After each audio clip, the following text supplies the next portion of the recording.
Good Monday evening, May 4th, 2020. May the 4th be... No, I'm not even doing that shit. Good Monday night. It is I, it is he, it is me, P-double-D, E-Tepwakuin, the place to be reviews, and I am right here with all of yous. I am joined by the panel tonight, and I shouldn't have started out so hot because it's kind of a somber occasion this evening. You know, it's not every day that you have to eulogize. My mic is, I'm having issues here. I shouldn't have touched in the first place. Nonetheless, shouldn't have to do this, especially today, but we got to do it. There's a lot of Star Wars news, and we're going to talk about that. But let me introduce the rest of the panel first. To my right, he is the man from out west. Ladies and gentlemen, ToneDef. You know, I do 3 things in life. I piss 2 different things, and I go in Raw every Monday because that's how they tell me they like it. So thank you all for tuning in. It's a pleasure to be here. And RIP to a loved one today. Yeah, it is. It's somber. Coming up next, ladies and gentlemen, he's the bottom of the order, but last but not least, ladies and gentlemen, the Don of 2 Cents Toys. Hail, Salvador. Hello and salutations. I am copywriting that. I am the OG. I am the original. I am the one and the only. I am joined tonight by my 2 brothers above me, and I have a plethora of Empire Strikes Back figures before you. Some have been reviewed, some are pending review. Today, Snowspeeder Luke was reviewed. It is one of my more thorough reviews that I used to do way back when, and I really enjoyed making it. And tonight we're here to talk about Star Wars. Truth be told, I work night shift, so I have just woken up about 30 minutes ago. It is my 7 a.m. And a lot of this is going to be news to me, so you're going to hear my raw reactions. So strap on in and enjoy. That is right. Hail Admiral Tiberius. Hail Keely Chow. Thank you for joining this evening, gentlemen. And yeah, this is a rough night here because we've got, it's, to me, these are just bad juju. This is bad omens right here for Star Wars. And we were gifted the gift of hope with The Mandalorian. We thought we were on the comeback with The Mandalorian. Rise of Skywalker was absolutely horrible. That just hit Disney Plus today, and I actually just watched it for the second time because the wife and the kid wanted to watch it, so I just kind of sat there and watched it while I was getting ready for the show.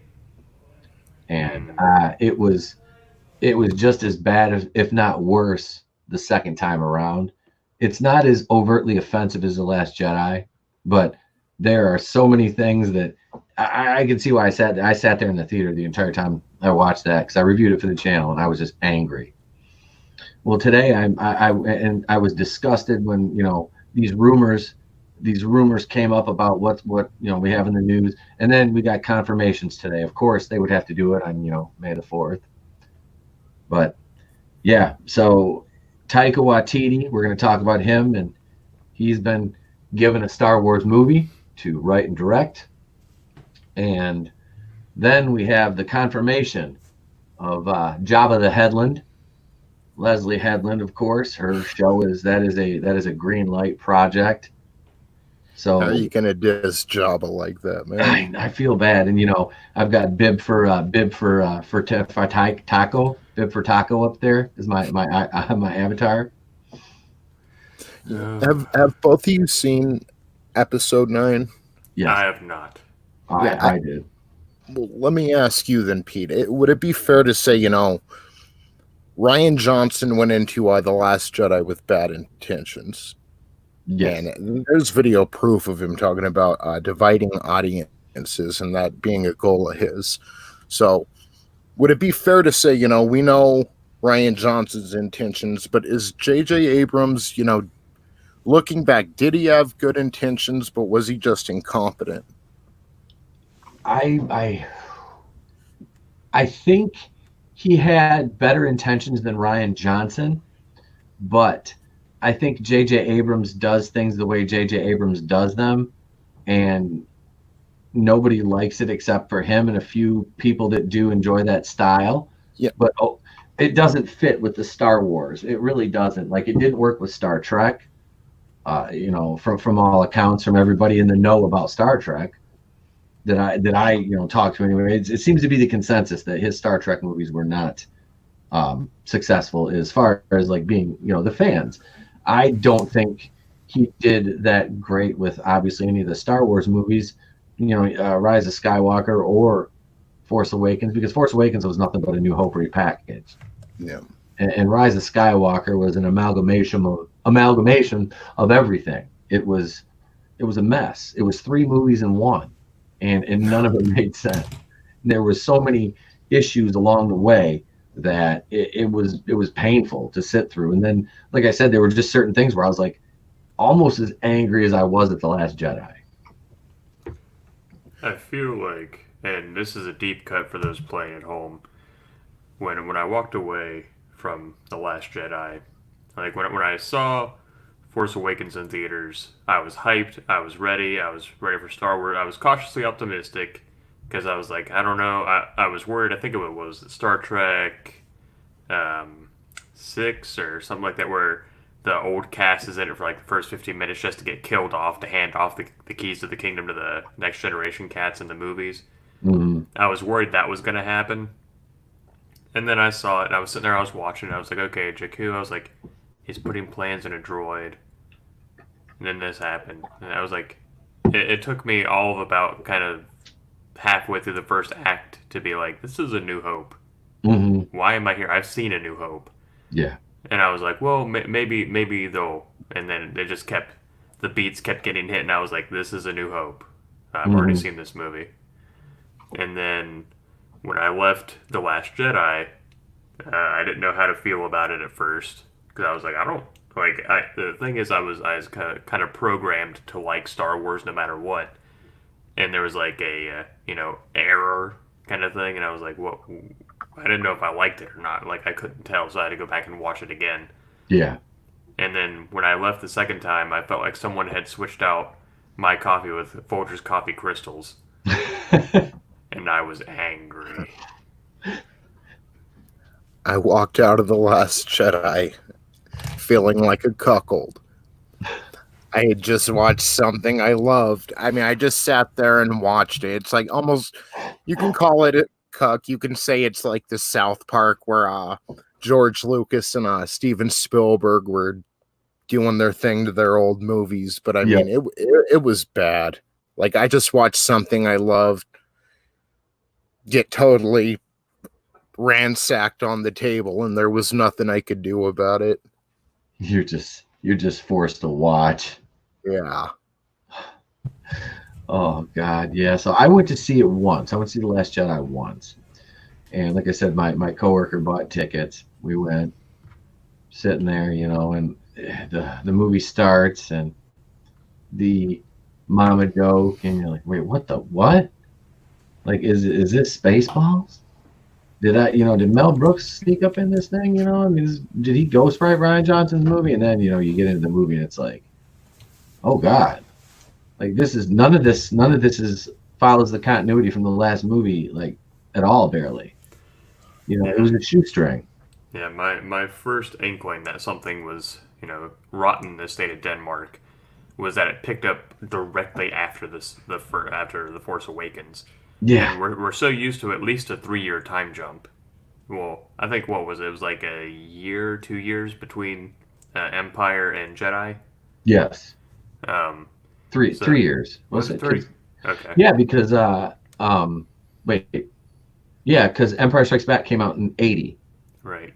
I must be thinking of Attack of the Clones, Revenge of the Sith. I think that's only a year, or maybe there was 3 years there because okay. Yeah, Attack of the Clones was 2002 and Revenge of the Sith was 05. Right, I'm talking about in canon 3 years. Oh. Yeah, Sure. not release dates. Sure. It's okay. I should have been more clear. But anyway, we're used to at least some form of gap, whether it be what was it, like 10 years or some shit, like episode 1 to episode 2. Yeah, it was at least 10 years. It was like 10 minutes. Mm-hmm. Yeah. And I was like, how? Kind of like, because we're used to some kind of gap where these characters look different. You know, they've become more grizzled. They've been in it. Like, I'm like, how's there going to be any kind of development? Like, if I could pull up my status that I wrote on Facebook when I saw it, excuse me, my go-go juice is kicking in. Um, I had to think about how it plays into the greater story. Like, I had to look at it as a movie on its own, how it was as a Star Wars movie, and then how it fell in with the timeline, like how it kind of helped the overall the scope of the story. And I was just kind of, these characters are effectively, even though we had to wait, I think, 2 years between movies, they're the exact same people we saw in the last movie. They haven't grown at all. So it was that was kind of my first hint that something was amiss. It allows for a soft reboot so there aren't continuity errors and issues that The Last Jedi did experience. Mm-hmm. Star Wars is supposed to be a snapshot into the lives of these incredible characters and just these special moments and these highs or lows of their life. It's not supposed to be a continuous episodic adventure. It's just supposed to be fragments and pieces of it. Mm-hmm. Yeah. Oh man. Yeah. The Last Jedi was just, it was Star Wars. Like I said, it was Star Wars deconstructed that nobody wanted. Mm-hmm. Nobody ever wanted that. So, I'm never going to call myself a Last Jedi defender ever. Never, ever, ever. There are, for every one thing that I can appreciate about the movie, there are probably 100 things that I don't like. Yes. And it's like the one, well, this was okay. It's like completely overshadowed by some major fuck up. Mm-hmm. So, I will say some nice things about The Last Jedi. One, I thought it was shot beautifully. I was going to say the cinematography and that was nice. Right. So that leads me to think that Rian Johnson is a good director. Like, he knows how to set up a shot. He knows what he wants in the shot, like camera angles, all that kind of stuff. He's a terrible writer. That's without saying. Yeah. I thought that some of the complaints about The Force Awakens were that, it was just a rehash of A New Hope, and people thought it was too familiar. Like, there was too many similarities. And so he tried to do something completely different. So instead of finding that middle ground, he just went hard in the paint the opposite direction. So I'll appreciate his boldness to at least try something completely different. Star Wars is not the IP to do that with, though. No. So I appreciate the chutzpah that he had, but those are the only really two nice things. I liked the costume design of Rey. I liked her costume in that one. It was very kind of kimono samurai looking to me. Yeah. So I appreciated her costume, but that's it. That is where my appreciation starts and ends. Yeah, I can agree with that. Like I don't really, like I said, I don't particularly care for anything about the movie, the story, or anything like that. But I can appreciate the cinematography and things like that. Yeah, it's just, but the movie overall, like you said, the writing was just, it was he took that's not the franchise. It's not the franchise to take your shot with in the dark, and hope you hit something. To quote Jason Bateman, it's a bold move, Cotton. Let's see if it plays out for him. Yeah, which you'll see that today, to the best of my knowledge, again, I'm behind the power curve on this. This is what, since that came out in 2017. Yep. Yeah. So we're now in 2020. So we've had 2 Star Wars days, 2 Star Wars celebrations, and a movie release, a TV release, and the Clone Wars finish up. And yet we, to this day, like currently, don't have a Rian Johnson trilogy confirmed. Yeah. Interesting. Well, with one of the announcements tonight, I'm fairly certain that Roundhead will be involved. Oh boy. and that is with the Leslie Headland project, because I believe she's been quoted as saying she wants Ryan Johnson to be involved in that. Oh, I'm sure she fucking does. And that's all he needs is another woman to be subservient to, because, well, that's who he is. You Hmm. might not want to assume her gender just yet.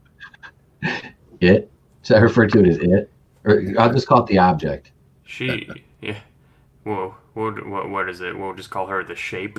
The shape, yeah. Well, I was gonna say, I didn't want to insult Michael Myers, so I Yeah. was just going to call it the object. Yeah. I think we could probably identify her as a xenomorph and be accurate. Yeah, I would say so. I just I don't think that somebody whose main body of work is a knockoff of Groundhog Day Hmm. it is going to, and then who doesn't have any favorite. Every Star Wars fan has something like a favorite movie or whatever, you know what I mean? Yeah. And you know what, Pete? Now that you bring that up, I don't mean to cut you off, but I think that'd be No. a fun thing to do is to go around the panel and just say like favorite character, favorite moment, and then be specific to Empire since it's the 40th anniversary Mm, at some point. absolutely. I don't want to talk about doom and gloom all night because I love Empire Strikes Back. I mean, Yeah, I mean, if we're eulogizing, we need to talk about the good too. yeah, well, let's do that right now then. All right. Let's do that right now. Tony, go ahead and start, man.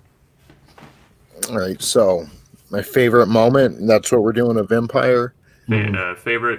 Favorite Star Wars movie, favorite moment of Empire, favorite character, or like whatever you feel like talking about.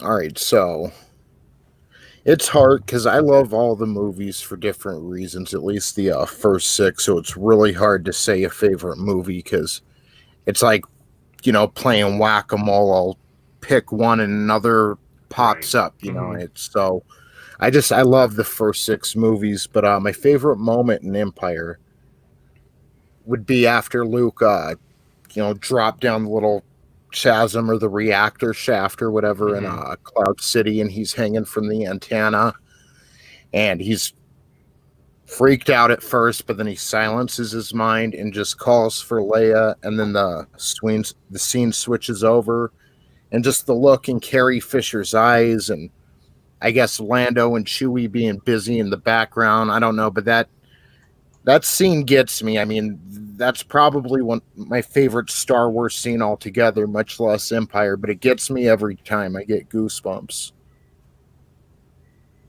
Mm-hmm. Oh, That's a solid. good one. Mm-hmm. Yeah, and then my favorite overall character would be Anakin. Okay. Now, are you speaking like Anakin specifically, or does that include Darth Vader? Anakin specifically. I mean, Okay. and you can include Darth Vader, but just his from when we first saw him in the Phantom Menace to when he dies at Return of the Jedi. I mean, just all of it. Mm-hmm. Okay. Nice. Well, I guess I'll go next. Okay, go ahead, man. I'll say that. Oh gosh, picking your favorite movie is hard because I love them all for different reasons. Like my first memory, of course, is A New Hope. Um, my favorite one as a kid was Return of the Jedi because Luke became the hero and Darth Vader lost, and it's super happy fun time. Especially as a kid, you watch the good guys win, Yep. and but the first one I saw in theaters was Phantom Menace, and that's one of my fondest memories. I saw that movie probably 6 times in theaters. Nice. Um, but if I had to pick a favorite now as an adult, it'd probably be Empire, which is the answer that most people give. But just because I love the pacing, I love just kind of the overall tone of it. It was a great. You could consider it the second act of a three-part movie if you watch all three in sequence. But my favorite character is Bosk. Yep. Just I love the bounty hunters. That's one of the reasons why I love Empire so much. Is I've always loved the bounty hunters. That whole dynamic. Um, my favorite movie or my favorite moment in Empire is I've said it before is probably the when the bounty hunters are all on the deck Yes. on the main deck, and I don't know that part as a kid really stood out to me. Um, but my favorite moment in Star Wars completely is when Luke and Darth Vader are on the moon of Endor about to take that elevator up to the Empire, or not the elevator, but you know what I mean. And Luke is trying to talk his dad or talk Vader into coming back, and he just stops and does kind of a corner turn and says, "It's too late for me, son." Yep. Which is the first time in that new trilogy that you see Anakin instead of Vader behind that mask. Like, he has that momentary break in being Vader where he acknowledges Luke as his son and is talking to him as Anakin. And that to me is a really powerful, just it's one line, but it's super powerful to me. It is. That was, man. The body language. Mm-hmm. And that speaks volumes of not only James Earl Jones's voice acting, but David Prowse's body acting. Because when you can't see a face, you rely completely on inflection and body language. Yeah. So. Yeah. That's a lot of it right there. So you is that on me now? Or are you still? Yep. Go ahead, Pete. Sorry, I had to sneeze. No, you're fine. You're fine. I thought my mic or my connection went for a minute. Because everybody's having issues tonight. Joining us right now, he is Mad Dog Warren from the Tuesday Night Super Happy Fun Time Pro Wrestling Podcast, making his debut here on episode 99. What's up, brother? How you doing? Welcome to the show.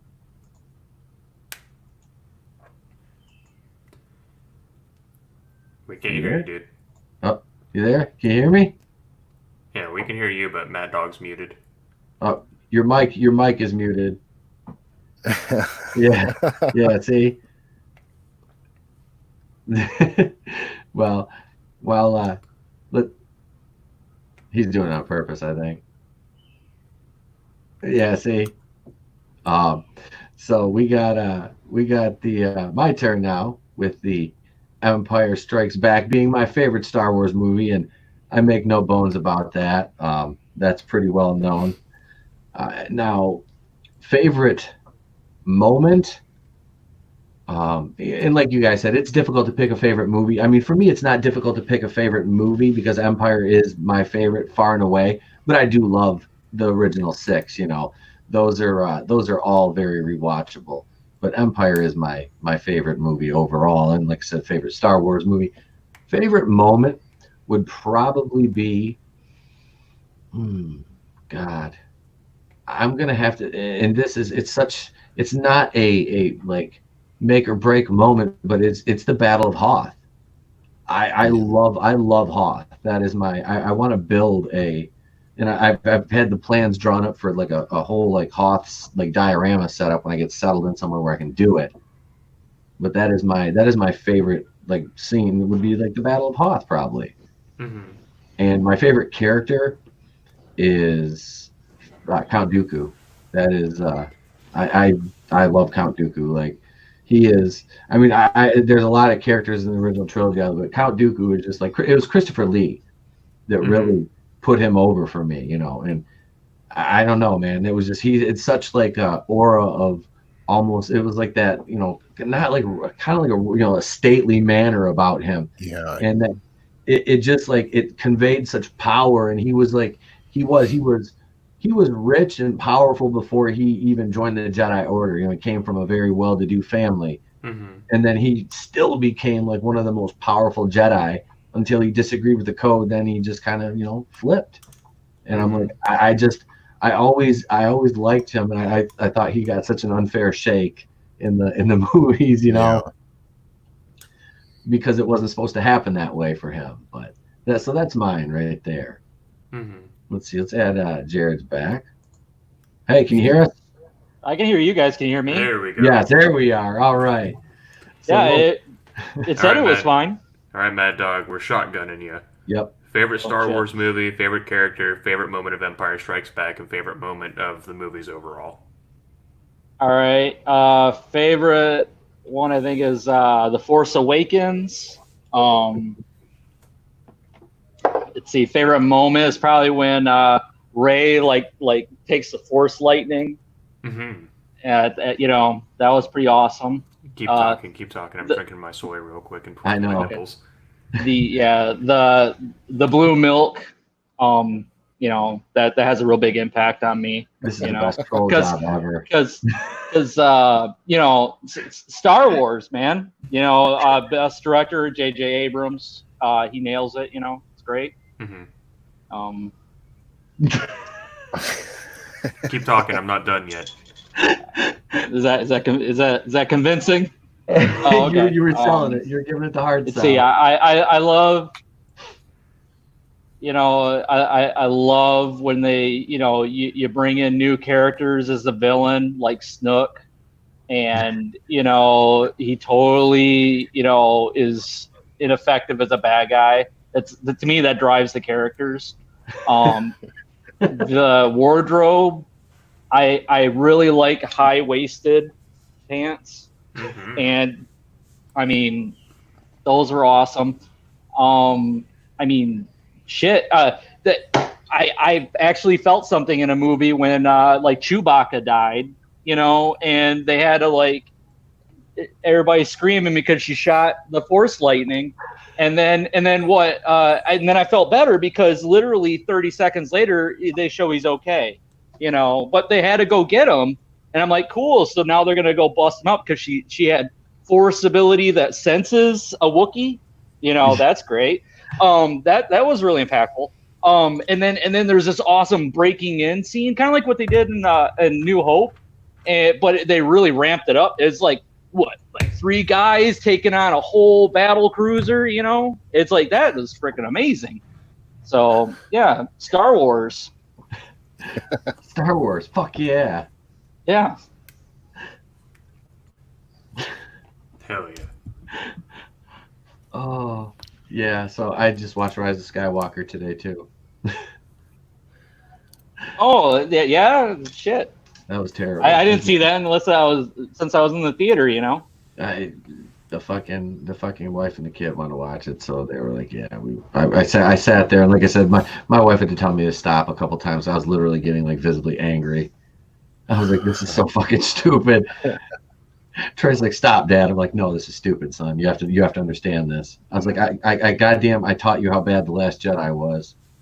Mm-hmm. Yeah, during the whole time I'm in the movie, I had the hole in the popcorn bucket, but it was just me, Hell yeah. Oh shit. I'm like, oh god, J.J. Abrams. Lens flares. Yeah. The journey made my popcorn taste funny, but I ate it anyway. Give me that. I mean, you gotta have a scene where you're fighting on the Death Star, I mean, didn't that crash on Endor? Oh wait, they weren't on Endor? What the hell is this? How is what didn't this get obliterated into atoms? But no, you had to have this MacGuffin, and you had to go find this MacGuffin so you could go to the Death Star, because Star Wars, and it's familiar to everybody. Yep. So you need that familiar thing because Star Wars, and you need to have a battle scene because you need to find the MacGuffin to find the Sith planet. Yeah, because they had 2 identical MacGuffins too. Mm-hmm. You had 2. So, wouldn't that be like every Marvel movie ending in Vietnam? Yeah. Yeah. I think you're talking about Watchmen.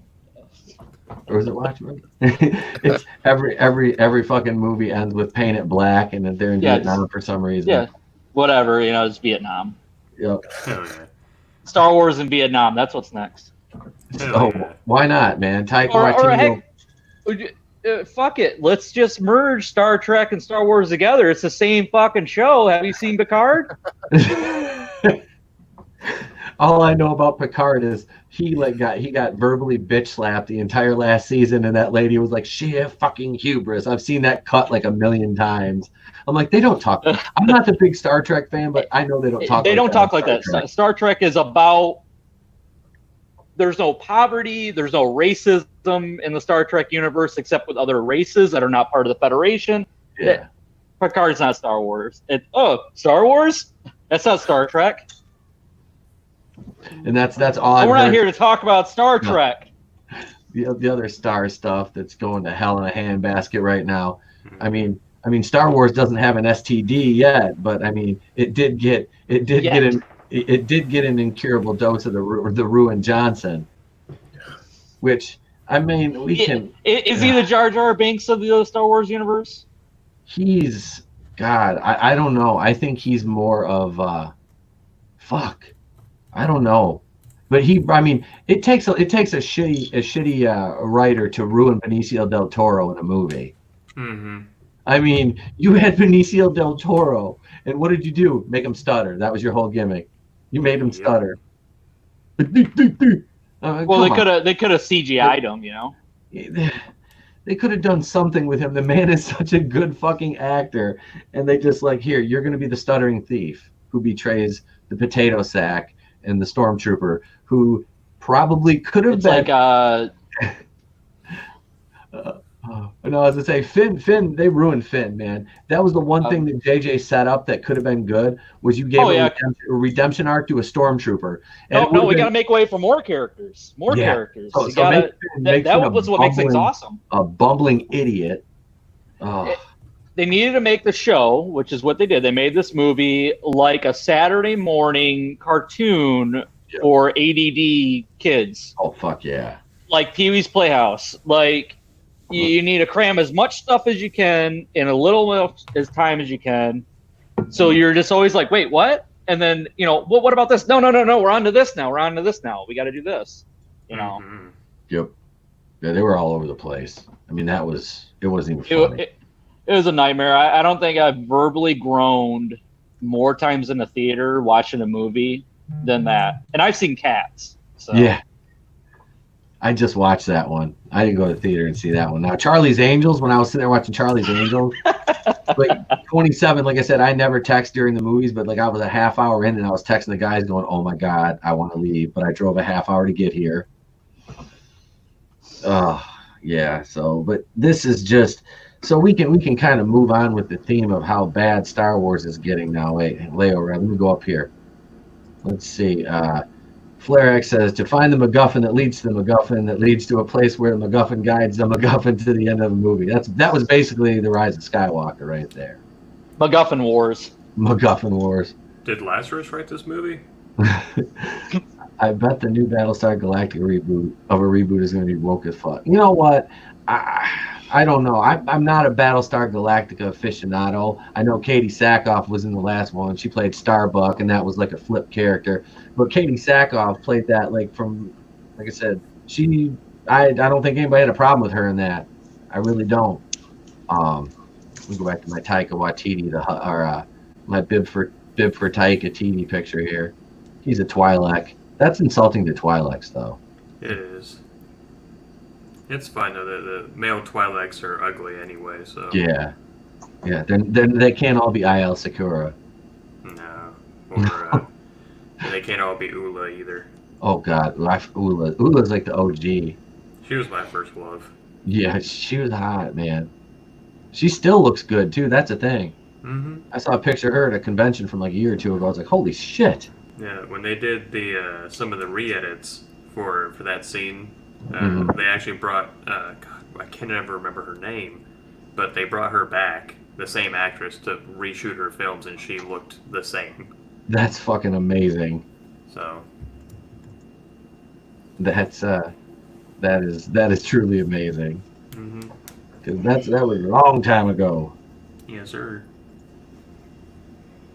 All right, let's see here. I'm going to pull this first article up. And this I have to let the listeners know, everybody in the chat. There's 8 people in the chat. All right, make sure you're bitch slapping that like button, gentlemen. Indeed, we have 12 at the moment. Oh, 12? Well, I'm a little bit. Am I lagging? Let's see. Yeah, I am a little bit. All right, so I can pull this article up. And I had a completely different show planned out for tonight, but with all this news coming today, I was like, we had to change it up. So we ended up with a whole Star Wars themed show, which I think is better than talking about the, I don't know, what is it all right to call that company name, that video game company name? Can you say the name? We'll call it Bad Puppy. Bad Puppy, yeah. We don't want to talk about the Bad Puppy situation. So here we are on CBR.com. Star Wars confirms Disney Plus series from Russian doll creator, and this is Jabba the Headland. Russian Doll creator Leslie Headland will write, executive produce, and act as showrunner on a new Disney Plus series set in the Star Wars universe. Now, this is the woman that said she can't pick a favorite Star Wars movie. She just wants to live in the universe. Isn't that a signal if she doesn't know shit, basically? Yep. Yeah, that sounds like that sounds like an out.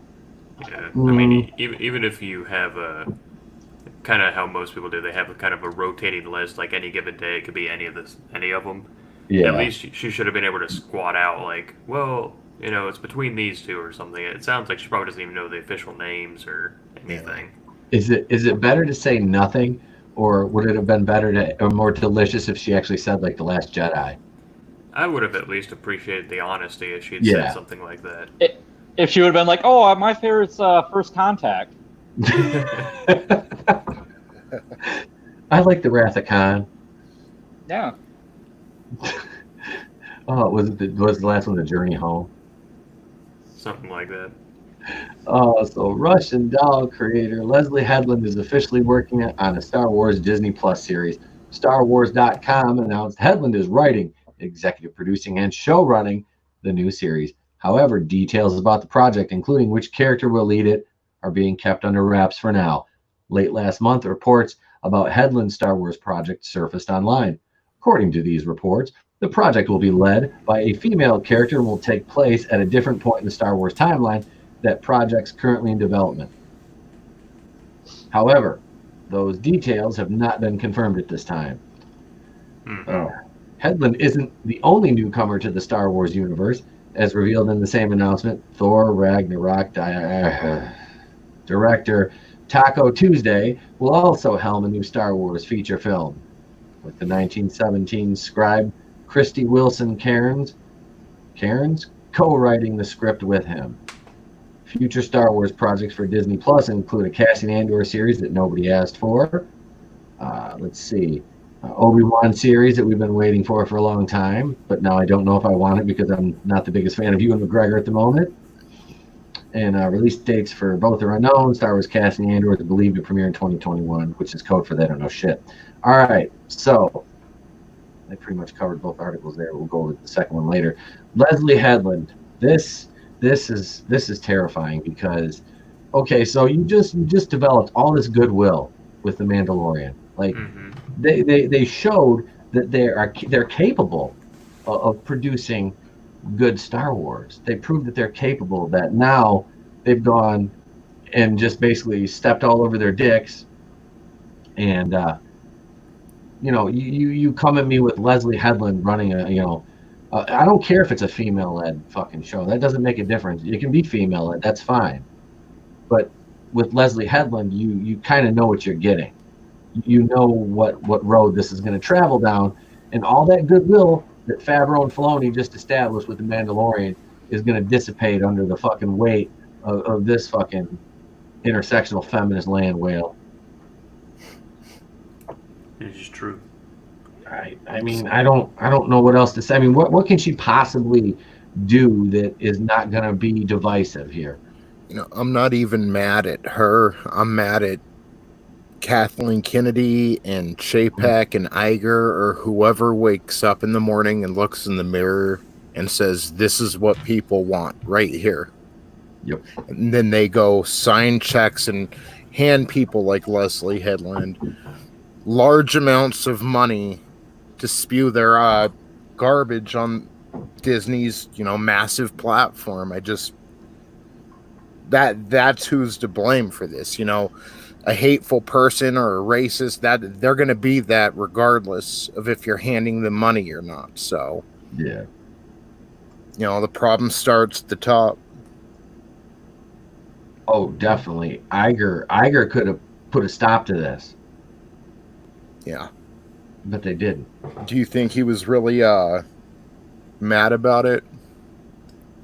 I don't think after what went on with all the other BS, with The Last Jedi and Kathleen Kennedy and Ryan Johnson trolling fans and, other Lucasfilm employees like Pablo Hidalgo, talking shit to fans on Twitter and then blocking everybody. And I mean, it's then you got the media basically shilling for them to access media, protecting it.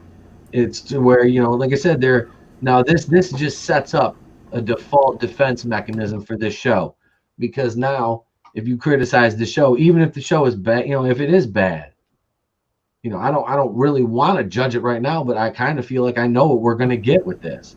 And the one thing that makes me nervous, and the only thing about that might keep her away from this, is the fact that working for Marvel, she should be tied up with that bullshit, because she's got another, America's Ex-Wife has another movie coming up, but they're still tossing her name around, especially with Leslie Headland being the showrunner for this series. This could be Brie Larson's end, and that is just, I mean, oof, bye-bye.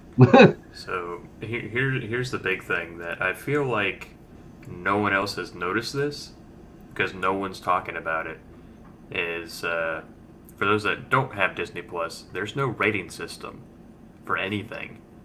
Like, at least on Netflix, you can give something a thumbs up or thumbs down. You used to be able to give it stars. Yep. There's nothing on Disney Plus, so you can't say I don't like this. Like, it's just there, and you have to either watch it or don't.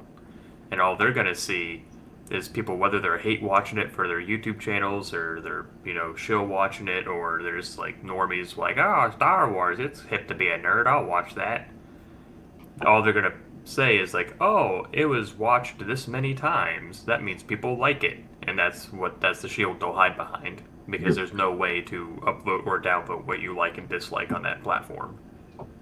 Yep. I would love it if they only put a rating system on the Fox movies. That would be funny. Downvote the X-Men. Yeah. We're gonna do it better. I don't think you're gonna find aliens on Disney Plus. No, unfortunately, that's not gonna make. Oh yeah, they've edited everything out. We've edited out every act of violence with a rainbow. Now, can you imagine, Disney Plus giving like people money to like, oh yeah, we're gonna do like an alien universe, show where it's about space truckers, and they're gonna, then we're gonna introduce new characters all the time. God. The marketing behind it would be, we're finally making aliens about women. Because aliens needs a powerful lead, and shit. It's like that's what that show is missing is an actress, a female that could take charge, and they need to be written so it's very woke. So that's what we need.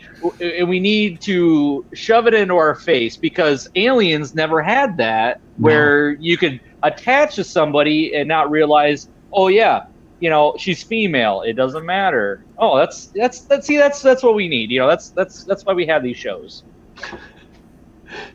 And yeah, I come to think of it, I don't think there was ever a female lead in that series, was there? No. I mean, not one that, like, you get the cool dudes and stuff like that. Like Michael Biehn and stuff like that. Those guys are Harry Dean Stanton. Yep. Those guys are the who's the other guy? He was in Top Gun. Was one of the Bills? Bill? Anthony Edwards. No. I was trying to think if you ever seen the movie Ted. He ends up kidnapping his family. Hell's his name? The Kidnapper. Yeah. Anyways, so yeah, there wasn't any like real strong female characters. I mean, like in Annihilation and stuff like that, there was some good female characters in that. Mm-hmm. Yeah, and that patriarchal hierarchy for the aliens needs to go. Yeah, I was gonna say the aliens need more female representation. I don't think they had enough there either. And they need like a queen alien or something. Yeah, like that would be not a queen alien. Yeah. So all the other aliens can be like slay queen, slay. Mm-hmm. Yeah, and the lead actress, she needs to spout out some really good lines and say things like, yeah, we can do it just like the men can, and mm-hmm. that kind of that's what people want. He's not wrong. Why aren't they paying you the big bucks, man? Why are they handing them to Leslie Headland? I don't know. But What's wrong with Hollywood? He's not. Yep. Do you see how butch Leslie Headland is, though? I mean, Jared's nowhere near as butch as she is. She's got a much better beard, I think.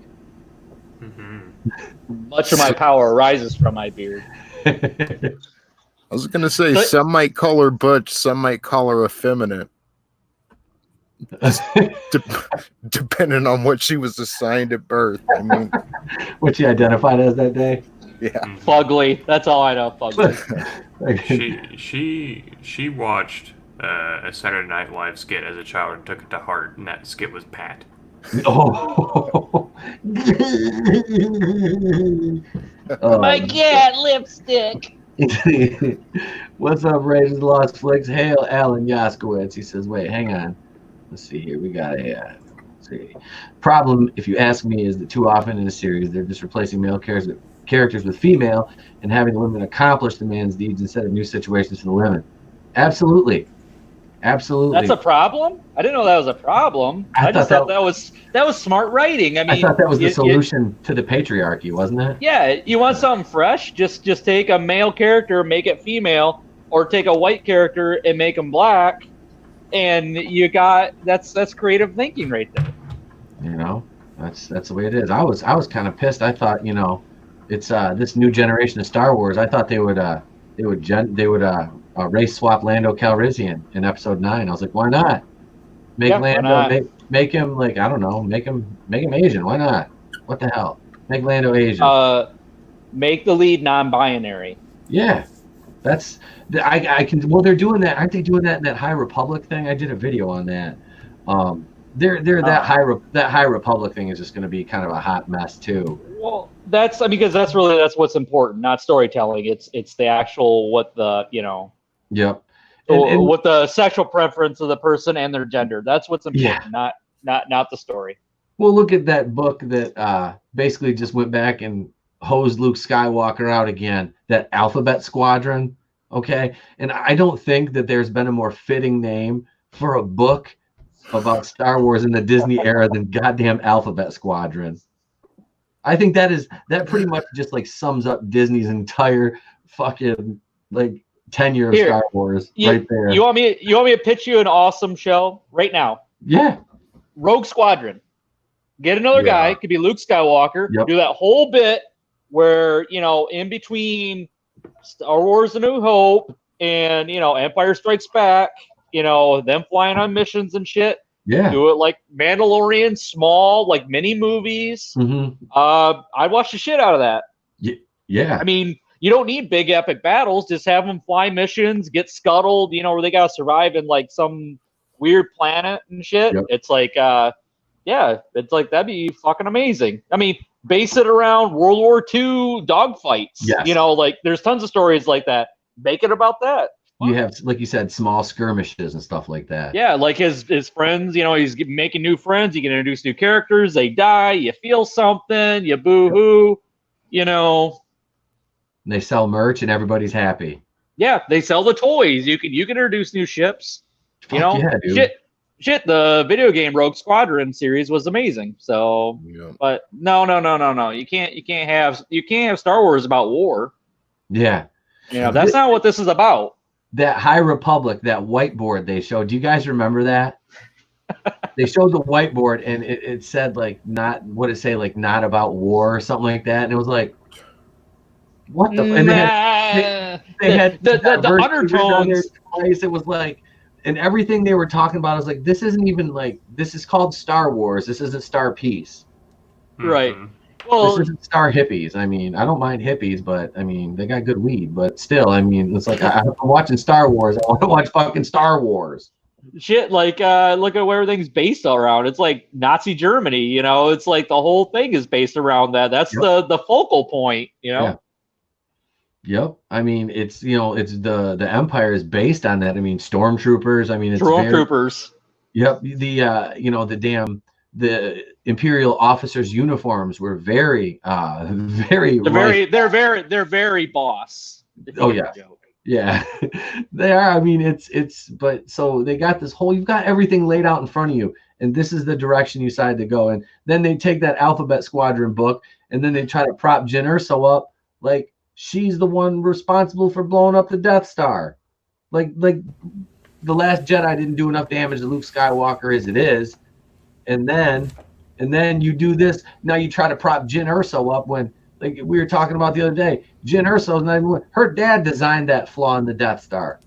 Jyn didn't do shit really. She was like the middleman. She's like Dunder Mifflin. Yeah. Hannibal did everything.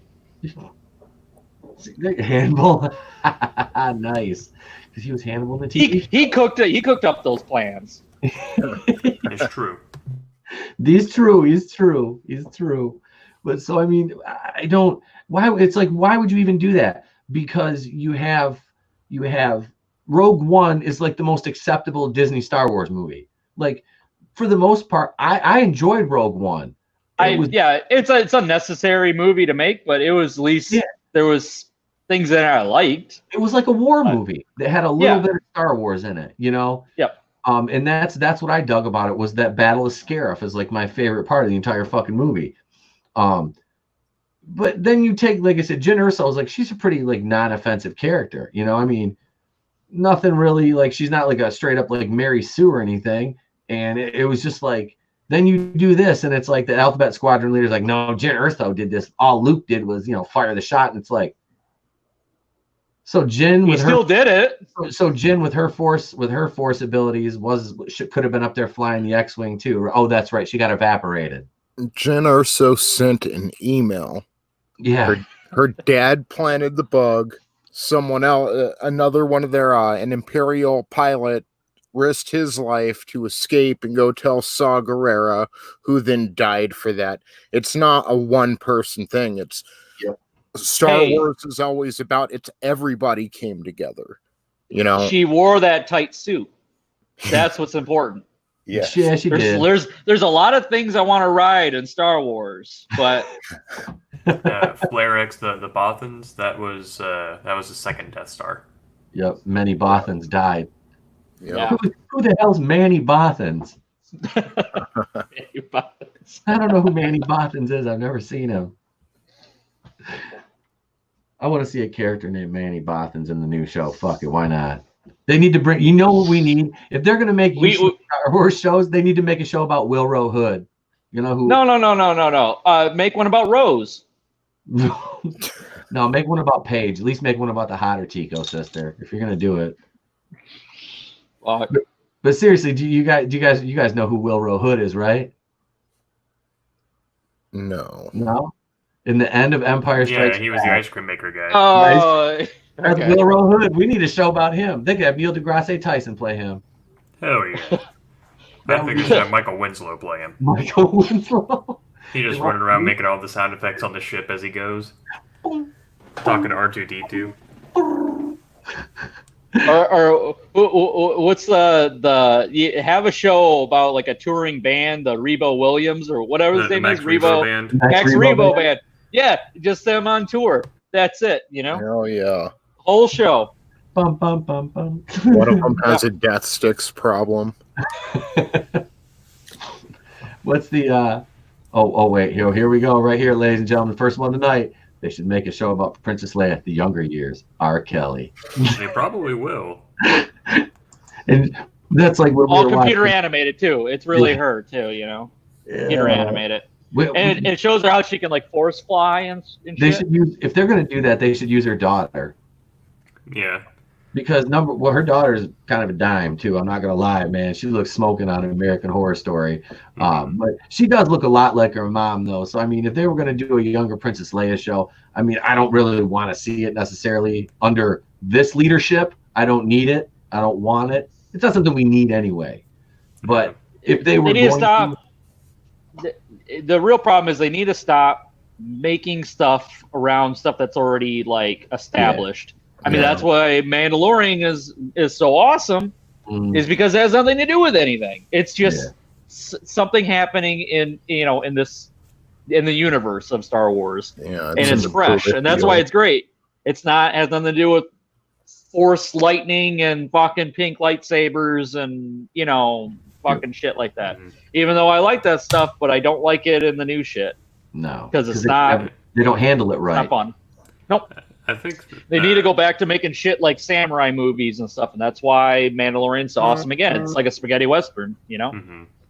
I do think that a Leia show could be interesting when watching her, follow Bail around and learn the ins and outs of politics and kind of becoming, who she. I mean, we saw a little bit of that in Rebels, because she was already in the rebellion by that point. But it'd be interesting to know, but not interesting to watch like a 5-season show about it.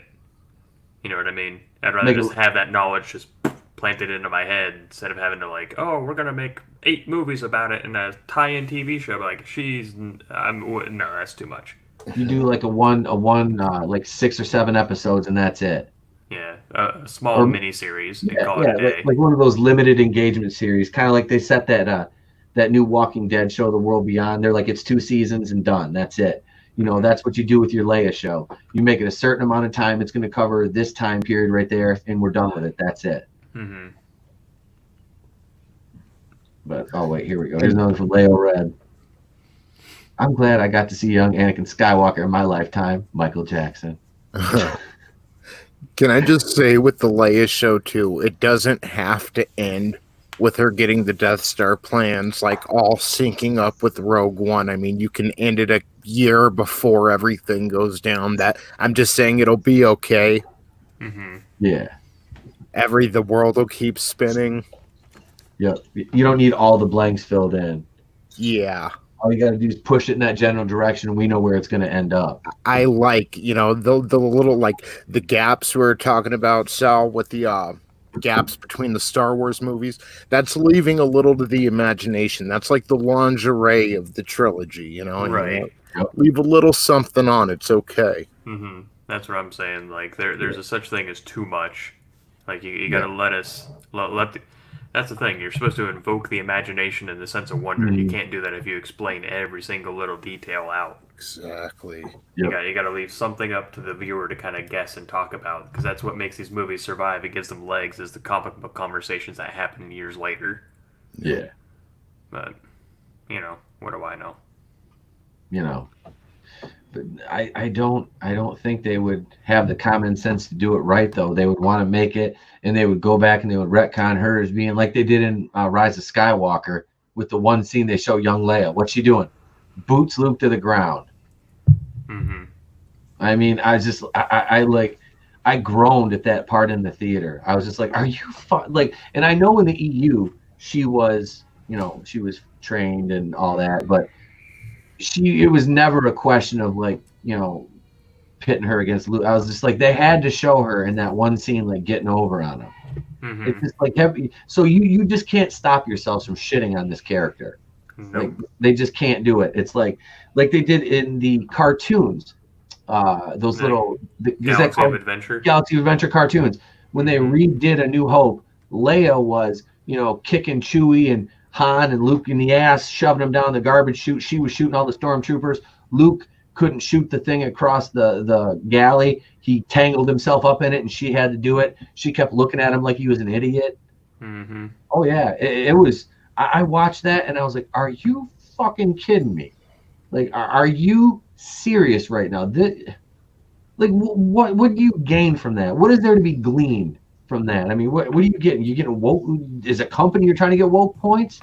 I mean, God knows they need something redeemable for cash because they're hemorrhaging it right now. But still, it's not like Leia, in the original trilogy was not useless. She was not the damsel in distress, really. No. I mean, she was shooting guns, piloting shit. I mean, she was a badass character. She had a useful purpose. She just wasn't like, oh, save me, which was, we thought, if you're watching with fresh eyes, oh, there's a damsel in distress. Let's go save her. Oh, shit. She really didn't need saving. She can take care of herself, Mm-hmm. But Alan brings up a great point. Leia strangled Jabba to death with no help. Exactly. Yep. Yes, she did. Mm-hmm. All wearing that metal bikini. Oh, yeah. Which she'd said previously that, referring to Jeremy Bullock, that apparently she wore no underwear under that, and you could see through the back of it and everything. And she's like, yeah, it was pretty much see through, but you'd have to ask Boba Fett about that because Jeremy Bulloch was behind her in those scenes. And yeah, so if I could have been a fly on that wall. There's that photo shoot where she's in the water too. Oh yeah, on the beach. Mm-hmm. Mm-hmm. That's the thing, like they forgot that you can be, fierce and sexy at the same time. Yep. So, Well, look at classic She-Hulk. Yeah. Yep. Now it's Bruce Banner. It's basically just Bruce Banner with long hair. Yeah, it's Caitlyn Banner. Caitlyn Banner. It's Ma'am. With her fucking square ass jaw. Mm-hmm. God. Looking like China before the reconstructive surgery. God rest her soul. But no, so they can't help themselves but walk all over, the pre-established mythos. And it's sad too, because like you get all these rumors about it, George come back Star Wars, they're not gonna sell it back to George. They're not gonna walk away losing their asses, because since this Coof thing, they've been hemorrhaging money. So they're gonna do everything they can to get that back. And we just found out that Kathleen Kennedy and them shot down the plans at Galaxy's Edge. Mm-hmm. It was supposed to be based about the original trilogy and the prequels, but she shot all that down. Nope. And it's kind of funny coming from a 66-year-old woman that she's like, no, we don't want to make this for the 50-somethings. Right. The 50-somethings that have the money to take the younglings. It's not these kids don't have money of their own. No, these little weirdos on Twitter that are, talking about like when they announced Leslie Headland. Now, I could go and pull up Data Racer's tweets and show these tweets, and they're like, sorry, toxic man, baby. Star Wars is for girls now. It's like, you don't even watch Star Wars. You don't know shit about it. It's just trendy to tweet about it. Mm-hmm. Isn't Galaxy's Edge based on the sequel trilogy? Correct. And it's well documented that they didn't have the sequel trilogy planned out in advance. Correct. Yep. And when did they start building Galaxy's Edge? The planning all started in like 2015. So what were they didn't even know what they were basing it off of when they were building it, because it hadn't been planned out yet. They had the wait and see approach. You know what happens when you have the wait and see approach? You get weird sounding Muppets. Well, that's what the report was, that Iger saw the dailies from The Force Awakens, and that's when he said, all right, look, we're gonna make the theme park, we're gonna shelf all the old stuff, and we're gonna make this about this new trilogy. And yeah, but this whole Batu thing, like, what? Like, nobody would. You could have made like Coruscant, or I think Coruscant would have been. I've always wanted to see more about Coruscant, man. It's so cool. The entire planet is one city, and it's like the higher up you go in the city, it's like the more the lower down you. Like I said, if we're the Phantom Menace, I was like, we're the ones down in the layer in the bars where they sell death sticks. Yeah, we're down there. It was interesting when they were down there. It was awesome. Like that's what I want to see. If I want to see a Star Wars Underworld show, I don't want to see Cassian Andor out on wherever the hell they were, in Rogue One or whatever. I want to see some shit about Coruscant. I want to see that. No. You need more desert. Right. Star Wars is desert. More sand. It gets everywhere. See, it's even worse when you live in the desert, okay? So I go to the theater and I just see the same shit blowing in the wind. I was gonna say, where you are, man. You're like, I don't want to see more desert movies. I used to live in Arizona. Yeah. It's like, fuck. It's like, the desert looks pretty today. Oh. Yeah, more hard dirt. Yeah. The sand blew another dune over there. All right. Yeah. No city, no cool stuff like that. Sand, blue milk, and sand and blue milk. We need sand people. Sand. Yeah. I understand you have a problem with sand people. Speaking of sand people out of nowhere, that was one complaint people had with the Mandalorian, is the portrayal of the sand people as being like these innocent people and shit like that. Like how they're a society of people. They're savage not, people. They're not mindless fucking bugs or something like that. Like they have a society, they have a structure. Like they could be reasoned with. It's just up until that point, we'd seen the pillaging part of them. Yep. Yeah. Well, same thing with the Jawas. The way they treat Jawas in that show is awesome. I'm like, oh shit, here they are, the Jawas, and I'm like, oh, actually, this is pretty clever. I like this. You know, like have to deal with them. You know, you got to barter, you got to do shit because that's what their whole race is about. You know. Yep. It's not just shoving Jawas in your face because it's like I know Jawas. You know, because Star Wars. Yeah, they had a purpose. And that it was, and I liked what's his Nick Nolte's character, man, the Ugnaught. Oh yeah, that was awesome. Fucking sweet. That was another one. We got to, what's his name? Queel. Yeah, when he died, spoilers, I felt something. Oh yeah. You know? I was just because in my head I'm like, oh, they're gonna make it where he's a villain and you know, like betray and all this other shit. And it's like, oh, he's gonna come right and save it. Nope, dead. And I'm just like, oh my gosh. Why do you have to die? Fuck, this sucks. And I'm like, wait a minute. Do I feel something for this show? Oh, that's right. Okay, that's awesome. Didn't feel like it was shoved in my face. I just found out that I liked that character a lot. I didn't want him to die. Yeah. That's like when his comm cut off and you hear the shots and stuff off camera. I was like, okay, IG-11 showed up and saved him, and then you just see his body smoking. I was like, holy fuck, they did it. Yep. I was like, no character's gonna die, no good guys are gonna die, and then I was like, oh god, they did it. And this is the one thing I can say positive about Taika Waititi was his episode of Mandalorian was good. I like his voice acting too. I really do. I liked him as IG-11, and the one thing I like about is Korg. I do. That's what I started doing my Korg impression. Yeah. Hey, don't be scared. I'm a rock man. I made rocks. You've no reason to be afraid unless you're paper. So long, new dog. I know he's done a lot of shit. One thing I do praise him a lot is he's actually written one of my favorite shows. I love, What We Do in the Shadows. Oh yeah, you've mentioned that. I want to watch that.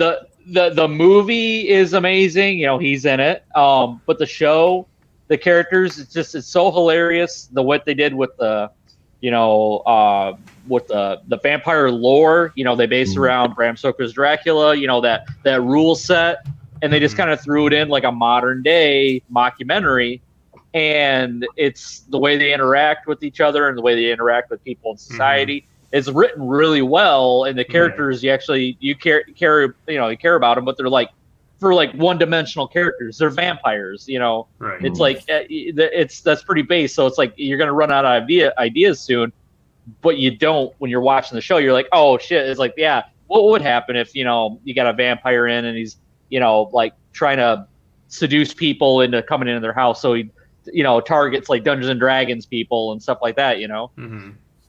I appreciated that most. If memory serves correctly, like all the vampires that were living in this house together, they were all like spoofs of an iconic version of a vampire. Like the oldest one, was like the Nosferatu guy that lived in the basement. Yeah. It was hysterical. You get one that's like basically like Vlad the Impaler. It's like they're making fun of like Anne Rice. God. It's it's great. Yeah. I'm gonna have to catch up on that. It's worth. It's one of those things you just binge it. Yeah. I know because the wife and I were talking about watching that one because we're watching Ozark. And then after Ozark, I'm finally gonna get to watch The Witcher, and then I want to watch What We Do in the Shadows. I'll check that out because my sister even said that was really good. So. Yeah, I finally got my brother. Like we're big into horror movies and shit like that, and I was just like, dude, you just got to watch this. And it took me so long to get him to watch it. Then as soon as he watched it, he's like, you should have pressed harder to get me to watch that earlier. Like, dude, you don't listen to me, man. You just gotta watch this shit. So. So I got a little I'm pretty skeptic for his Star Wars stuff because the Mandalorian thing he did. He's got he's hit or miss. So who knows? Maybe he'll pull through. Maybe it'll be absolute shit. I don't know. Here, I'll pull that article up right now. This is from Deadline, and when I was looking for these, I was like, I wanted to find like a trusted kind, outlet. I didn't want to go to fucking Polygon or something like that. I hate Polygon, like Vulture. I don't use those unless I have to. But Deadline is pretty, I mean, they might lean, but they're pretty reputable as far as their reporting goes, as far as getting things correct. They're not. We got this covered. So this is this is kind of funny. So here we go. Taika Waititi to direct and co-write new Star Wars movie. And they didn't mess around and give him a show. They gave him a movie. All right, here, my screen's kind of jumping. Taika Waititi is sticking around in the Star Wars universe, with Disney confirming Monday he'll direct and co-write a new Star Wars feature film for theatrical release. He will co-write the movie with Christy Wilson Cairns, who co-wrote Oscar Best Picture nominee in 1917 with Sam Mendes, which I still haven't seen and I need to. Waititi, who has won an Oscar this year for adapting the screenplay for Jojo Rabbit, which he also directed and which was nominated for Best Picture, already has his hand in the Star Wars game, having directed the season finale of Disney Plus's The Mandalorian. He also voiced the bounty hunter droid IG-11 in the series, which marked the first live-action Star Wars series and has been a big hit, with 2 more seasons at least on the way. There's no release date for the new movie, but as far back as January that Waititi showed his tentpole chops with the hit Marvel pick Thor Ragnarok, debatable, was approached to be involved in a big screen Star Wars feature. Waititi's current directing project is Next Goal, when Next Goal wins for Searchlight, about the American Samoa soccer team. Oh, the underdogs. Okay, he also has Thor Love and Thunder, which I'm not excited for at all. Let's see. So yada, yada, yada. And it just goes on to talk about some of the other projects. So, I mean, like you said, this could be hit or miss with him. I mean, there's really no telling which way it's going to sit, but I don't. Yeah, I mean, like, you look at his movies, like Thor Ragnarok. It's like, to me, there's parts of it I did like. Yeah. There's a lot of it where I'm just like, it's kind of weird because, like, I like the stuff, where the, like, kind of the hint towards the Planet Hulk stuff. Yeah. Yep. I mean, I kind of like that, but I did not like the Helena parts. Like, when that happens, like, I kind of tune out if I watch it again, because I'm just like, it's like, that shit's kind of boring. It's like, I like the stuff with the Hulk, Yeah. Like, I want to see more of that because I was waiting for a Planet Hulk movie for years. We never got one because of the rights issues and shit. Yep. And and it's like then I kind of got it, but then I was just kind of like, well, that's not satisfactory to me, because I wanted more of it, And then when they do that, the whole thing on with Helena and stuff like that, I'm kind of like, that shit's boring. It's like, I like Jeff Goldblum as a bad guy, kind of antagonist. It's I like that. I like that plot. I don't like the this shit. It's like, that's boring. The whole tacked on Valkyrie thing, and I just And so it's like Ragnarok's hit and miss. There's parts of it, it's like that it had a lot of potential that's there, but it's not like the greatest thing ever. No, it was flashy. It had very cool. That's the one thing that he does well, is he stylizes like his music and the 80s. The 80s look to it, which is pretty cool. It's like a lot of people are following suit with that. The new Wonder Woman movie, but is based in the 80s. It's like, but that kind of targets like me and you, Pete. Growing up in the 80s, it's like that's stuff I relate to, especially like Guardians of the Galaxy when they reference a lot of 80s stuff. I'm like, hey, it's like. I like that. It's like even, a lot of people are kind of following that trend.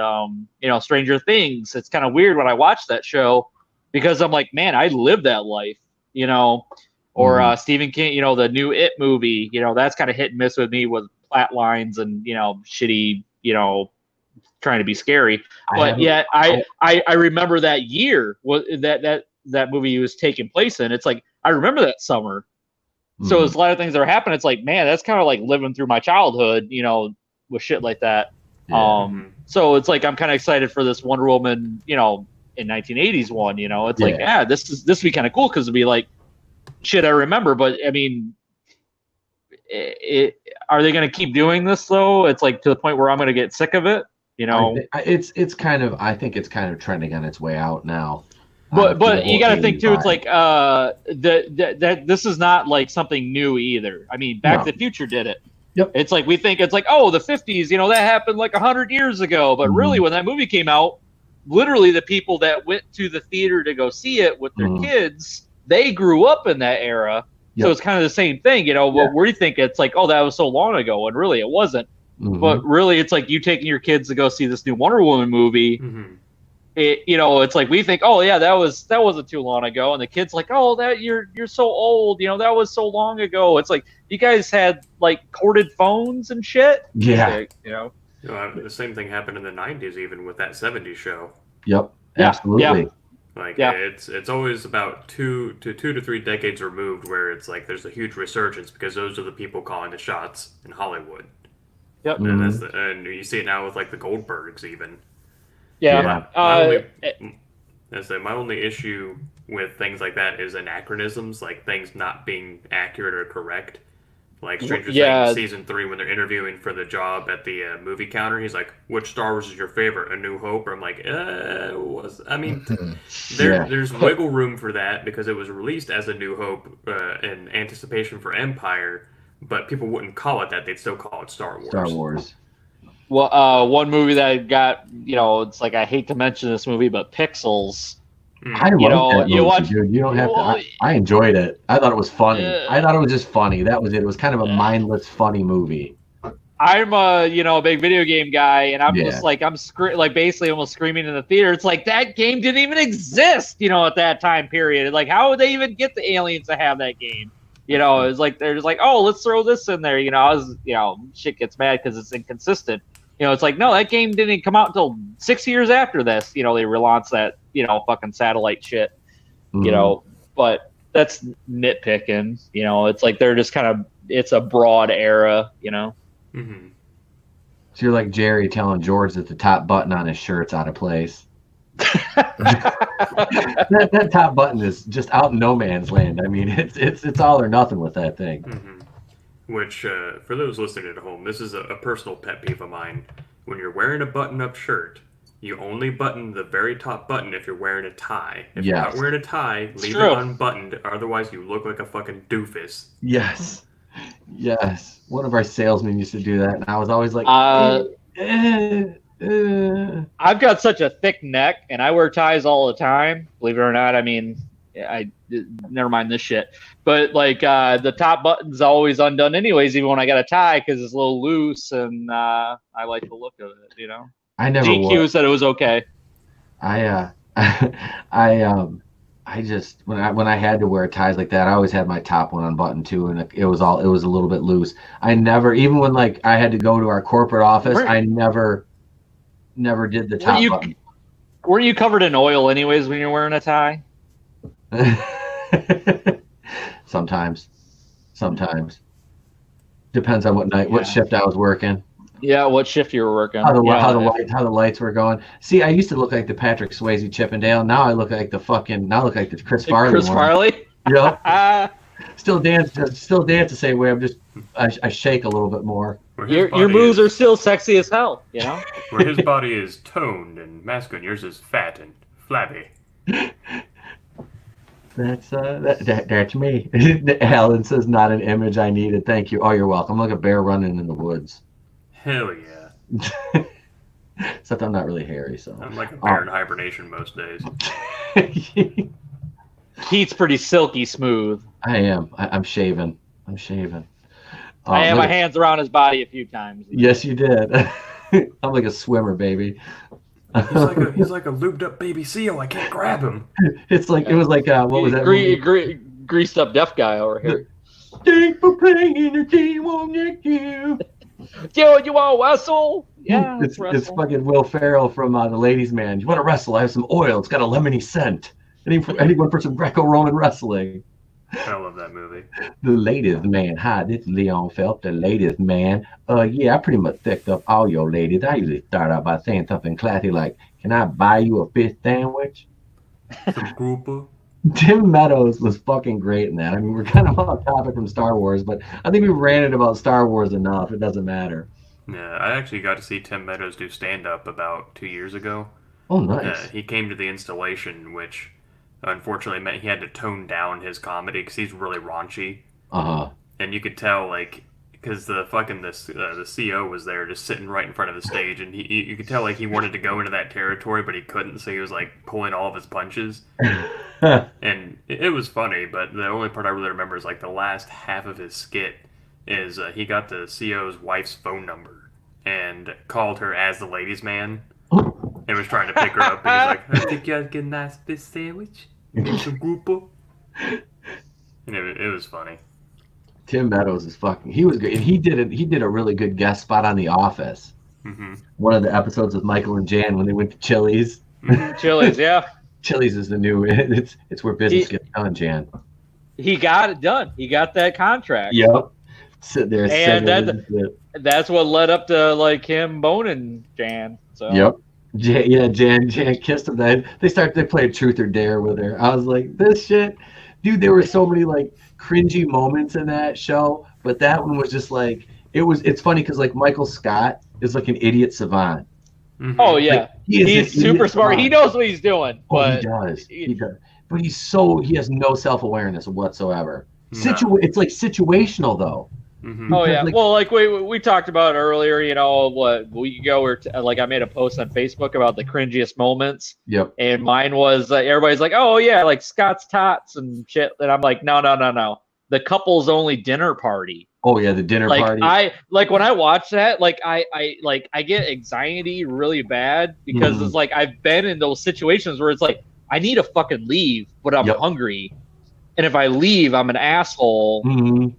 It's like I have to stay, and they're like these couples are like legit fighting and like bringing up like situations, and like they're like asking me my like advice to take their side, you know, on whatever debate they are. And you're just like feel good, and so it's like the whole time you're watching the episode, you feel that, and you're just like, yeah, this is really uncomfortable. Do I need to watch this episode? No, but this is really fucking funny. It's like, okay, I'll watch. You know, Dwight and the old lady.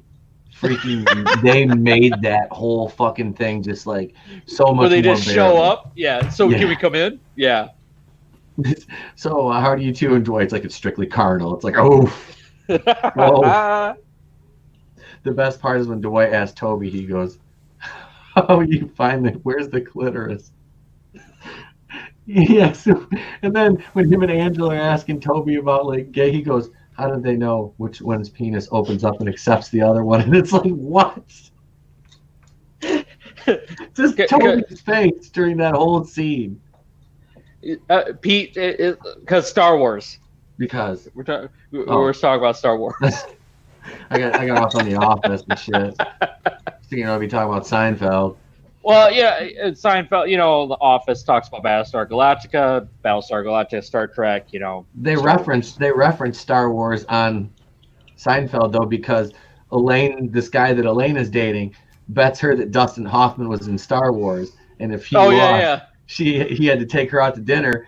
And I think it's Jerry's like, yeah, because that's what everybody wants to see. Dustin Hoffman in Star Wars, a small Jewish man fighting against Darth Vader. Picture Dustin Hoffman in a lightsaber battle with David Prowse. All right, you here's something funny. It's like I'm a big Conan fan, you know, and when they were pitching for the movie, you know, he was trying to get Arnold Schwarzenegger. They're like, no, let's get somebody else. Let's get Dustin Hoffman.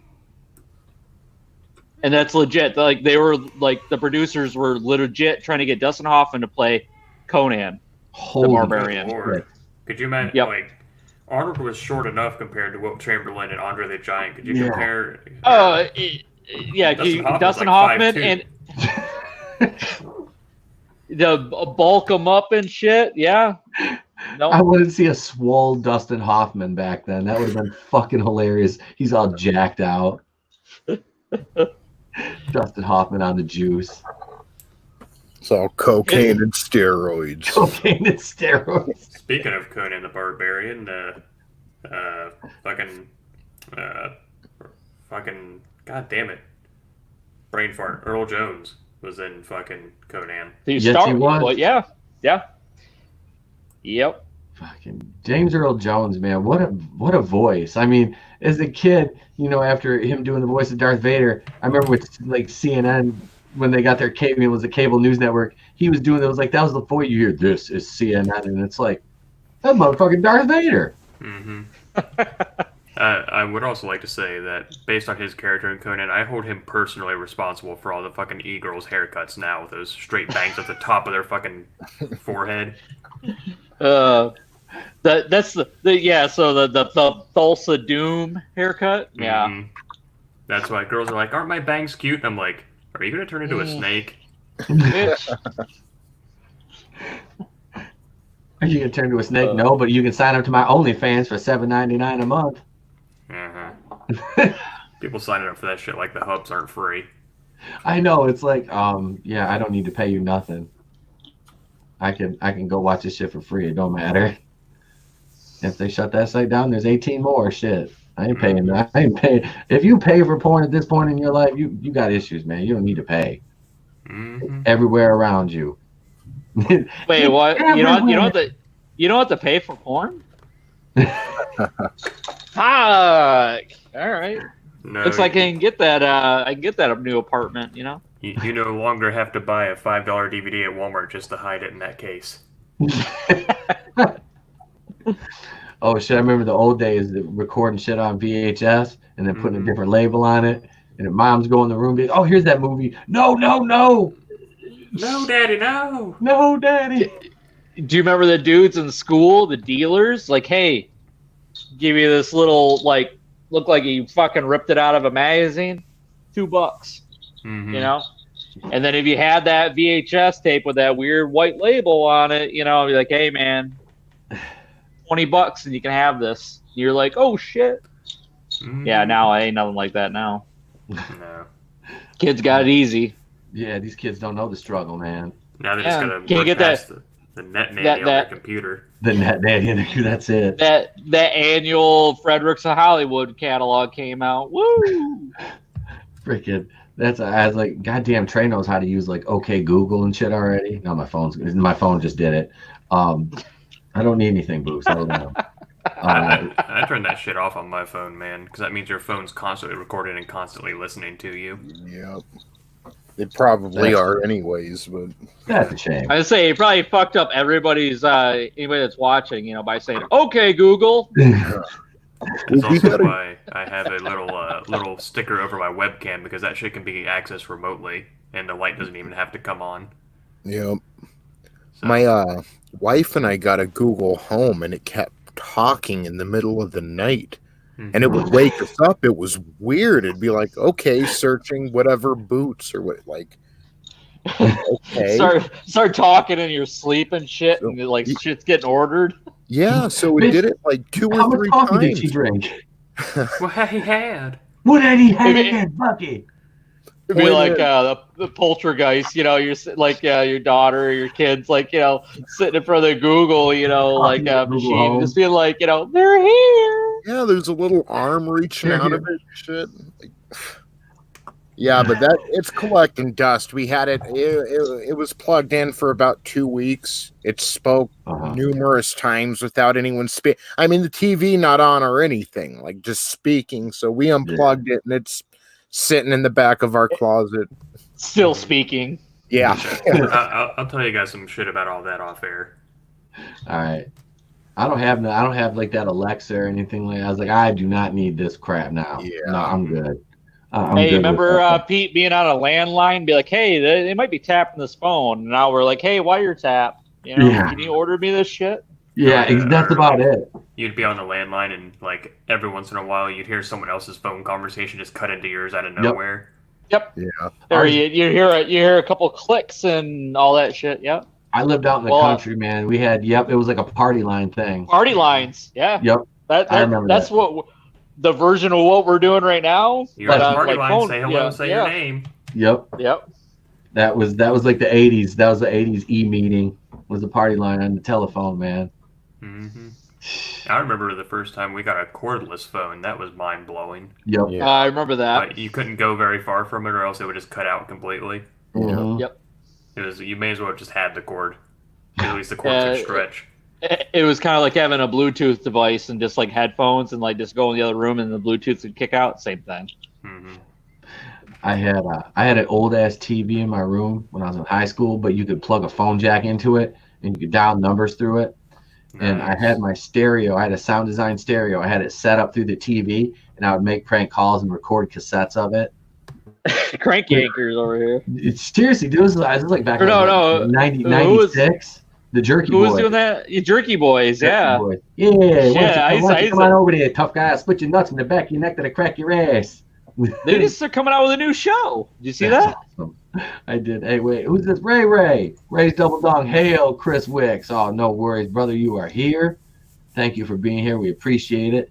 Chris is on the opposite side of the world from us, man. He's down under. So We're supposed to be talking about Star Wars, but like talking about Star Wars upsets us. yeah, if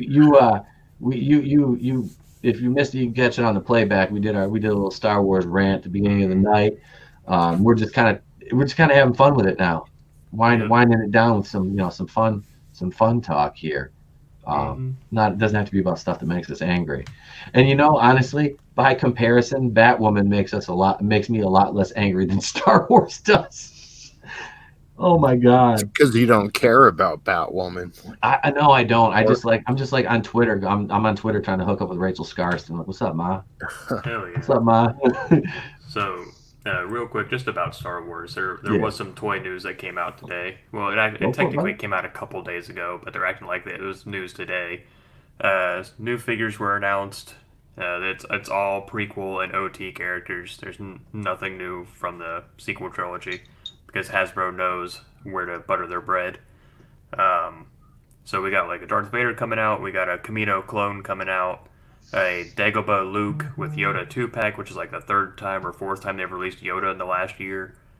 What else do we got? We got some 3 3/4 stuff like Luke in Stormtrooper disguise, which now they have effectively that 3-pack, the Jedi Destiny 3-pack that was an SDCC exclusive, has now been piecemealed out to everybody. And that is about it. Oh, except Jeff Hicks from World Class Bullshitters actually released a video on it today. Yep. This is what Alan was mentioning the other day that I was like, what are you talking about when he was talking about the Star Wars Diamond Select situation? Mm-hmm. The CEO or whoever makes the decisions over at Diamond basically said in an interview, he's like, yeah, those toys don't make any money, so we're not making that crap. Like, because they kept saying, whoever was interviewing was basically a shilly shill boy and was like, there's not a whole lot of episode 9 or anything, and all we got from the new movies was these little buses. Are going to be anything else? And he's like, those toys don't sell really well, so probably not. I think what they need to do, though, they need to make a toy of like a purple-haired like admiral.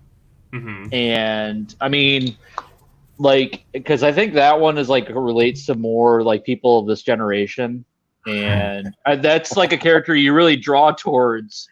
Because fuck, like Admiral Akbar, that guy. Nobody wants to see that. They want to see a purple-haired, somebody in charge, and who sacrificed themselves. So they need to make action figures like that. Do they have that yet? Is she going to come with a little pair of scissors to remove testicles? No, she is the scissors. So like the bottom of her skirt's hollow, but it's got a little blade like a cigar cutter. Yep, and you squeeze her arms and. Oh yeah, that I'd buy that. Mm-hmm. That look great on the shelf. I'd buy that for $1. The clearance shelf. Yeah, freaking. There's still a stack of Ray and Jyn Ersos at the bodega I was at. I didn't buy anything. I went the other day. I forgot to tell you, Sal. They still got a big old stack of Jyn Ersos and Ray figures there, and what's his name? Snoke. With him, and they had a bunch of Hucks and some Jake Soy Walkers from Last Jedi. Yeah. But yeah, that's everybody. I was at Target last week picking up the figures that have been reviewed recently, and the ones on my channel, and they still had Jyn, Ray, and Snoke on the pegs. Those are they've been on those pegs for like Jeff said in his video, like five almost 6 years. Mm-hmm. I still find Force Awakens shit. Yep. They had the Admiral Akbar action figures, but they just didn't bother to show them. when they discontinued them. They just didn't even bother. They're like, we need Vice Admiral gender studies. Yeah. Could you imagine finding like original Ninja Turtles items in like 1998 or whenever they were released, like 6 years later? No, it didn't happen. That's a long time. Yeah, it didn't happen. That's like, there's no way. Like Ninja Turtles, Masters of the Universe, the G.I. Joe from the 80s, those were, Power Rangers back. You never saw those Warman pegs, man. It was like you were lucky if you could find what you wanted. Yeah.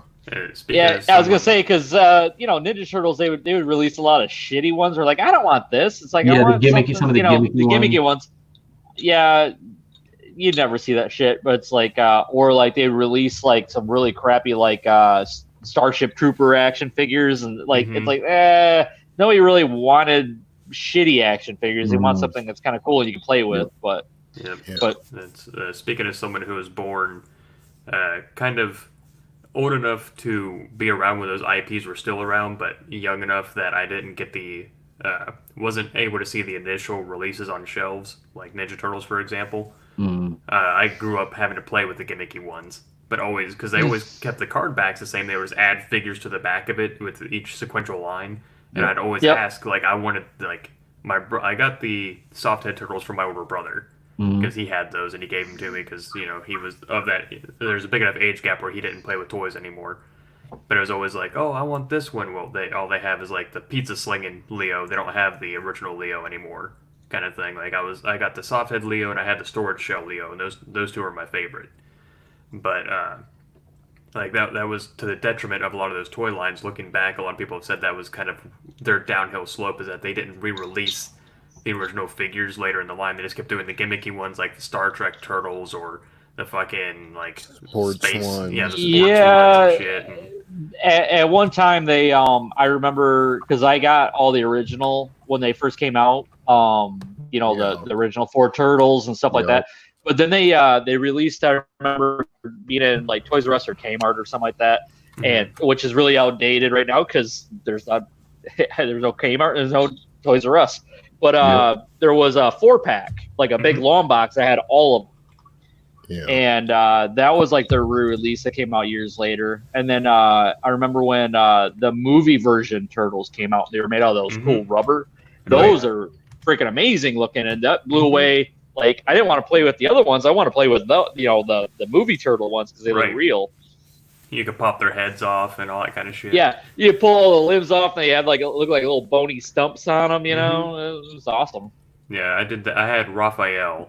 I had the movie Raphael, and the limbs came off, and for a long time, like, when you're like rummaging through your room, you find random shit. All I'd ever find is the fucking shell, and like, where the hell's the rest of him?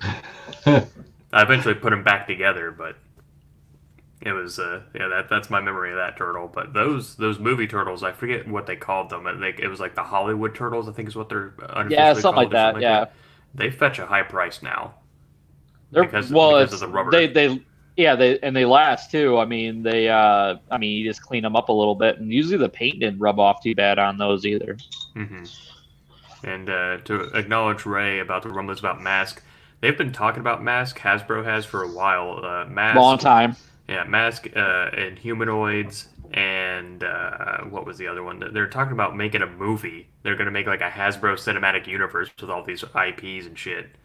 Which, Mask, was a big thing in the 80s, but it's one of those toy lines, like, comparing it to, G.I. Joe or Star Wars or TMNT, it doesn't have the same draw. No. Like, what's another one? Centurions, that was another one, What about Insectars? Sectars. I loved Insectars. I still want the tarantula bug, and I had the fly, and they ride out. That shit was awesome. Those things are fucking cool. As I said, if they would do something like that, like I would fucking buy those toys now if I could find them. Yeah, when you talk about a big playset, look at the Sectors Hive. That thing was sick. The Hive is amazing. Yeah. That's like Eternia for the Masters of the Universe. The Eternia set.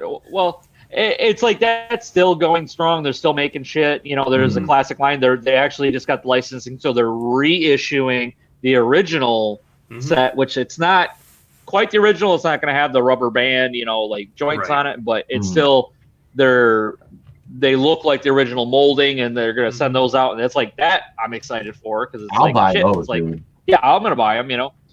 Yeah, Because they have the I see it on TV where they're doing the cartoon accurate colors. Yep. Nice.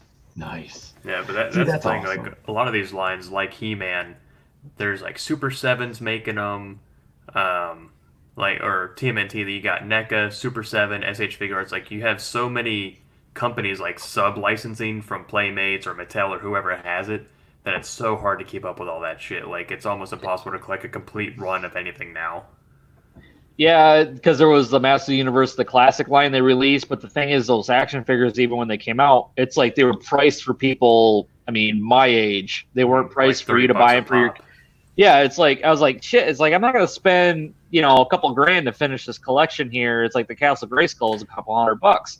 It's like no, it's like release it to target kids, because then it's like I would like if I had kids, I'd be like, hey, buy them a bunch of these, action figures for $8 a pop, and like, oh, spend $50 on the Castle Grayskull. Here you go, because then it'd be like, who knows if they would play with it or not, But yeah, so that's the thing. Like, to release it for kids, they'd have to have like the show tie-in and all that, and the way Hollywood and producers are now, it wouldn't be the same.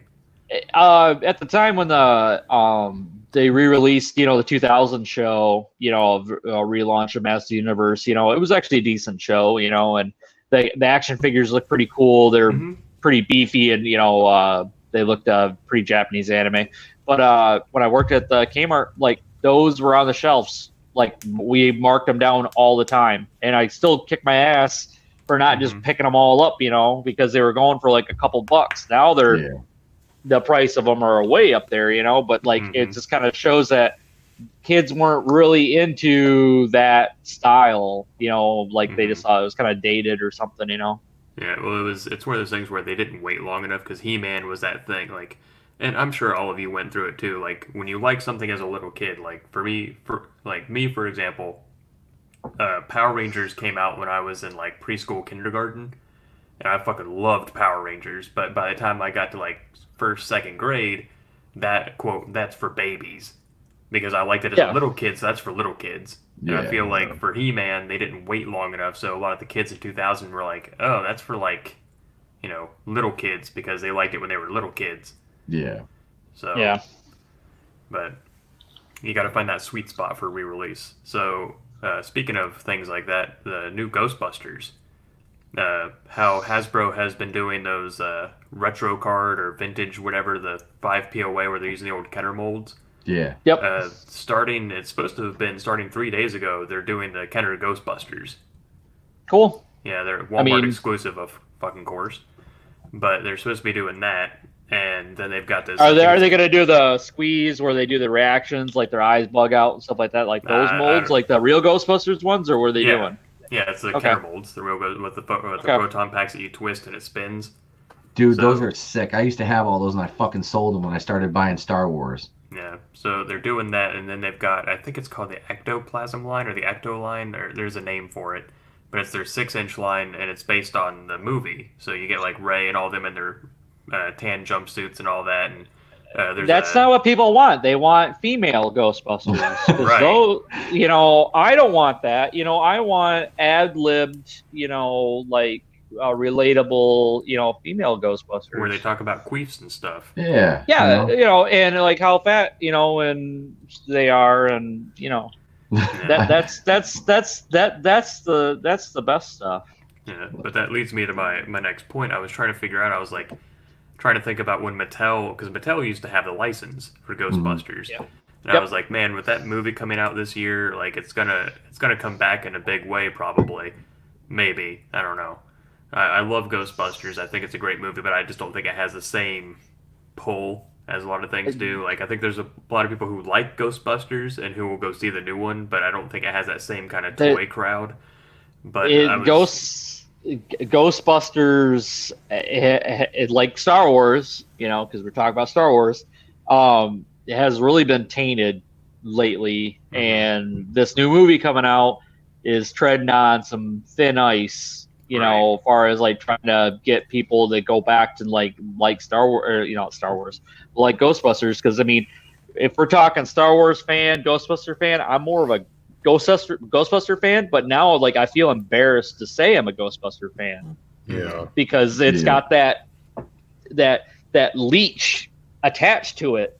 Mhm. Like Star Wars, it's like, oh, I'm a Star Wars fan. You're like, oh, what'd you guys think of this? This new movie. You guys like this? And you're just like, no. I'm a Star Wars fan. I don't like that shit. Yep. It's the same thing, with Ghostbusters, but we don't have as much of the universe to, to talk about. There are comic books and stuff like that. It's like, it's pretty bad when, you don't even bother with this new shit, at all. You're always attached to, even when the sequel wasn't even that good, but you're attached to the original film and you're attached to the real Ghostbusters. It's like as like memories and stuff like that, and all the toys and stuff that came out for that. But then you get something that's like supposed to be a big part of the Star Wars universe that has nothing to do with it, is attached to it. You don't know what to do with it. It's like you just want to kind of like a bum leg. You just want to cut it off. But you can't do. Well, you gotta live with it. Yeah, and that's what I was thinking about. I was like, Mattel's gonna be kicking themselves for fucking losing the license, and I was like, I was thinking, when did they lose the license? Like, when did they drop it? And I looked it up, and Mattel relinquished the sole licensing rights in 2016. Oof. Oh. And I was like, oh, that's why. Yep.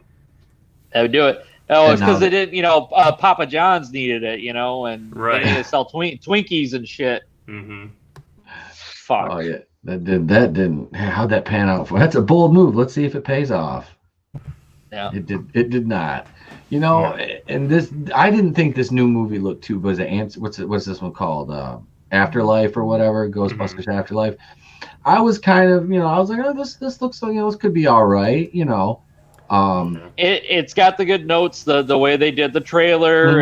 It's making a nod to it. It's got a kind of a Stranger Things feel to it, not just because the actor, but just because the way that it looks. Was it Finn Wolfhard? Is that his name? Finn Wolfhard. Yeah. Okay. See, I've never seen Stranger Things, so he's supposed to be the grandson of Egon, type thing. And I'm like, they're introducing the technology. I mean, Paul Rudd looks like a interesting choice. It's like I like Paul Rudd. Yeah. And he looks like he would kind of like make it kind of that dry humor.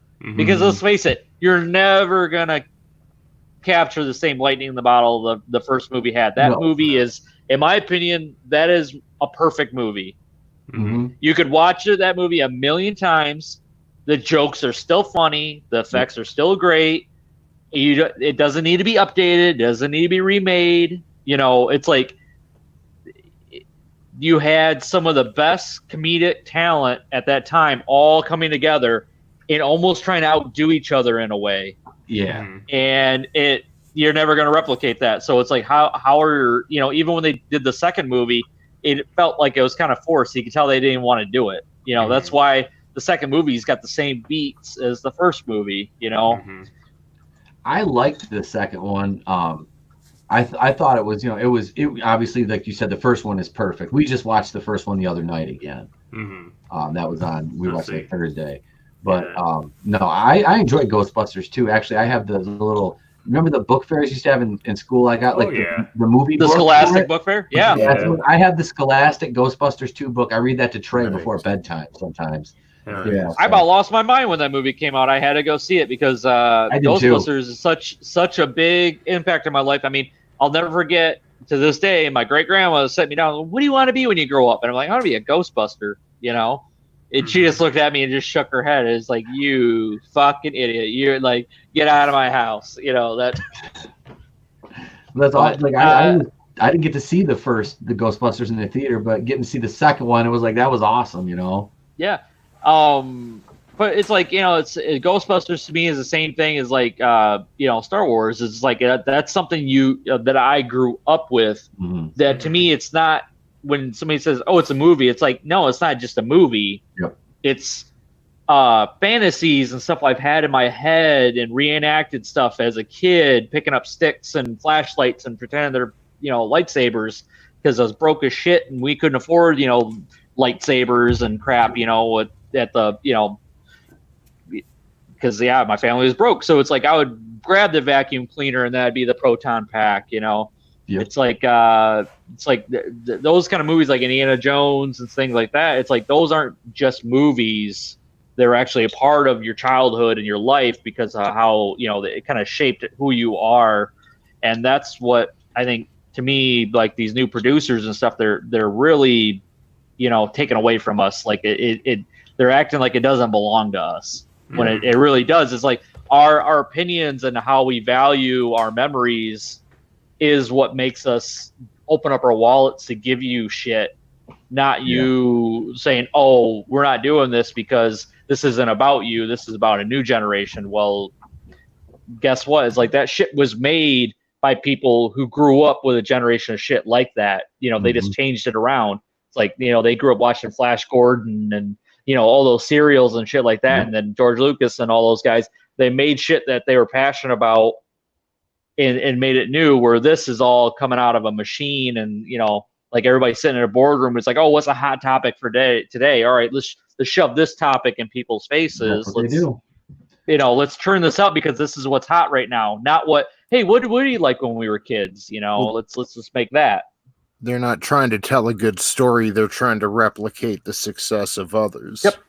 When you can't do that, it's like you got to pay homage to the shit, but you got to make it your own. Yep. And that's why you look at Indiana Jones, everybody's like, oh yeah, it's like that's totally original. Like, no, it's not. That's a complete ripoff of serials, like beat for beat. But they made it their own and kind of rebranded it and made it for a whole new generation of people to like it. But it wasn't something that was like they made it so it was topical or anything like that. They just put a fresh coat of paint and made it, you know, likable again. And Hollywood just, they, you know, there's no such thing as a new idea, but there's a way of presenting it where it seems fresh and new and not forced. And that comes down to a lot with waiting enough time for that to happen, because those serials that, you know, they'll you know, the Indiana Jones is based on, was made in like the, you know, the 30s and 40s and shit. It's like, and they didn't make those movies until, you know, like 40 years later. You know, then it's fresh again. Not, oh, what was popular in the 90s? Oh, this, okay, let's make this again. It's like, I already watched that. It's like I already paid money to go see that. Show me something I haven't seen. Show me something, a remake of something that they made in the, you know, the 50s. You know, I'd rather see that. Yep, they just take all the balls and they put them in the hopper and they're just drawing them out. It's like there's only a certain amount of them, because none of these people have creativity or originality. Like you said, you don't have to reinvent the wheel here. But if you take something and you put a little bit of care into it, a little bit of intelligence into it, a little bit of creativity, you can make something that, like you said, it's like repurposing something and make it enjoyable without injecting identity politics into it. And that's the big thing. That's the central theme. And that's what they did with Star Wars. It's like Star Wars is political by nature, but it's based in a galaxy far, far away. Satirical. It's not in your face. No. And you know what? It took a lot of care and writing and took a lot of nods and stuff from the past. Mandalorian. It's like he did it. They took a spaghetti western. They took the samurai shit, you know, that lone wolf and cub story, and rebranded it and gave it a fresh coat of paint in the Star Wars universe. And guess what? It worked, because that's fucking storytelling. It's like you care about the characters. It's not like, oh, let's throw as much idea as we can because we don't want to hurt that guy's feeling in the boardroom because he's paying some money. You know, we got to get his idea in there too. It's like, fuck that shit. Tell a story by us watching it. Don't show us a bunch of shit. We don't need countless amounts of exposition where we can discern where things are going with some subtleties and, you know, a little nod to wink here and there. And you don't need a crazy buck, you know, like fucking like a budget that where you can buy a third world country and like and cure starvation. Yep. You know, you could take a scene where they're on a prison ship and you have the same set. Yep. Shot different angles and make a cohesive story where you believe it's all these corridors, you know. That was perfect. That's amazing storytelling right there. That's you know, camera work. You feel uneasy the whole time because you're with like Bill Burr, awesome choice because you're like, man, he's gonna portray them. It's like he's an asshole. These people I don't trust, and then there's a payoff for it. Yep. It's like, is that story new? No, that story is not new, but it feels new because it's told in a certain way in a different universe. So it seems fresh. There was somebody says, what, there's only like 7 stories, in the world. It just depends on how you can tell it, You could have one person tell you a story, and it's boring as shit, but then you can tell a guy who's like lively and, energetic and tell you a story and you get a different feel for it, Yep. And that's, you get all these different directors, and it's like you can definitely feel some of their personalities coming through in some of these episodes. Like Watiti did the season finale, and I'll give him credit for it. It was good. It was, man. I mean, he did a good job with it. I'm not, I really like the Moff Gideon character, and that's one thing I really like about this era is it's like territories and warlords and stuff like that. So I like Japan. Yeah, exactly. That's kind of like harkening back to like Kurosawa and that kind of stuff. Yeah, it's so neat to see that get rehashed and seeing the Imperial remnants like the like this deal right here. It's sitting behind me. Hang on, let me grab it here. When the troopers, here, let me turn my light on here. When they were setting this bad boy up, when they had Cara Dune and Mando and what's Grief Karga in the bar. I was like, oh shit! I'm just sitting there. I'm like, Trey, we've got that, buddy. I'm like that's badass to see. I love that. It's so neat because it is. It's like, wow, you're kind of like you're hitting those beats for me. It's like this is what all you had to do. I laughed when they brought Cara Dune into it, Gina Carano, and people were complaining because she got the drop. I'm like, do you realize he could have splattered her head all over that ground? He had a Beskar helmet on. She would have shot him. It would have pinged off. It didn't matter. She knocked him on his ass because he had the drop on her. She had no helmet on. Her brains were all over the place if he wanted them to be, and they weren't. She's a damn good character. She's not like OP. She was a freaking shock trooper. I mean, that just means she's a bad bitch. All right. And the actress that played her is a former MMA fighter. Yeah. A legit badass. Yes. And she can actually act? What? That's kind of weird. That's what I'm telling you, man. I was like, damn. I was like, because I was like Gina Carano when she was fighting. I remember watching her in the ring, and now like she was, like I said, I never saw the second Deadpool movie. I didn't watch it, but I know she was in that, and she was in one of the Fast. Wasn't she one of the Fast and Furious? No, it was Ronda Rousey. That was Rousey that was in that. But I mean, she was good in this. I dug the character. I thought they gave her just enough to do. I like Haywire with her.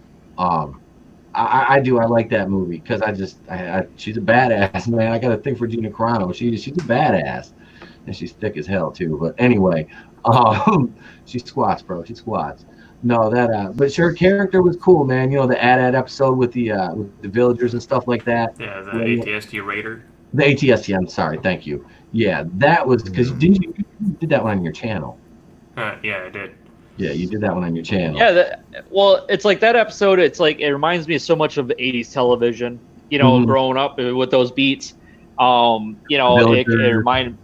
Yeah, like you kind of watch. There was a show called Tour of Duty. Remember that show? God, the Vietnam show. It almost had a lot of beats like that in that. In the Mandalorian. It's like to me. Another good example is Batman in the animated series. It's literally they made them like mini movies. Each one you can watch them out of order. It doesn't matter. It's not going to hurt you if you miss a couple episodes, unless it's like a 2-parter. Yeah. But it's like each one of them's good. It's all directed by a different thing, different story, different way of taking it and stuff. But they have their core assets, and they're like, all right, let's tell the story and like. In this situation. So it's like everything's very situational action, which is really good.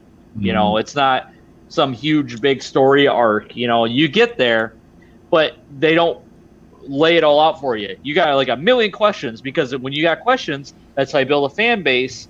That's how you get people excited to watch something. When you lay it all out for them, like they, the season 1's over with Mandalorian. What's Baby Yoda or whatever it is, that race? Why do they want him? What are they going to do with him? We're asking a million questions. We're building this fan, theories, and we're talking about it. We're talking about it right now. It's like, why all this? What they lay a few things out, for us, like, the Mandalorian Creed and, little tastes of stuff. They don't just have like a bunch of expose and like a bunch of stuff like laying all out in the beginning of the, show. They just kind of hint towards it. And that's what makes a really good show. And that makes you keep watching it to pick up little hints. And that's what keeps people talking about shit, not throw in every fucking idea. Like, oh, I want to force heal and shoot lightning and, fucking let's have a fight on the Death Star. It all comes back to the Death Star. Yeah, that apparently didn't blow up. Yeah, that should have been on that should have been on Endor, but it wasn't. It was on some water planet. Yeah. No, that whole thing. I almost bought a Baby Yoda the other day. I did buy a Baby Yoda the other day. Did you buy the one in the egg for like $25? Mm-hmm. I didn't buy it for myself. My old lady wanted it, so I got it for her. I was looking at one for. Nice. I was looking at one for Trey, and I'm like, I should buy this. I'm like, I'm just gonna fucking get it for him next time I go back. Did enough of them on the shelf. I'm just gonna snag one. Fuck it. So I was like, I didn't do it. And I'm like, I should have. Now, how great of marketing is that character? That was fucking genius, dude. That's genius. Whether it's, I don't know if it's intentional or not, or maybe when they were working on it, they're like, man, we're on to something really awesome here. Mm-hmm. Because like people that don't even want to watch Star Wars or hate it like that shit, Yep. Mm-hmm. They think it's cute. It's not just for nerds. It's this thing's too adorable. I got to watch it just for Yoda. And then all of a sudden they're like, oh shit, now I'm a fan of Star Wars. Yeah. And then you got to tell them, it's like, well, don't watch this shit. Watch this shit. Mm-hmm. Yeah. That's what kills me. A lot of people were like, oh, it's not called. Raise Double Dong. I will speak how I want to, sir. It's the child.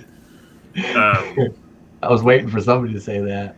But yeah, so people were complaining. They're like, these toys should have been ready at launch. How come? It's like, because spoilers.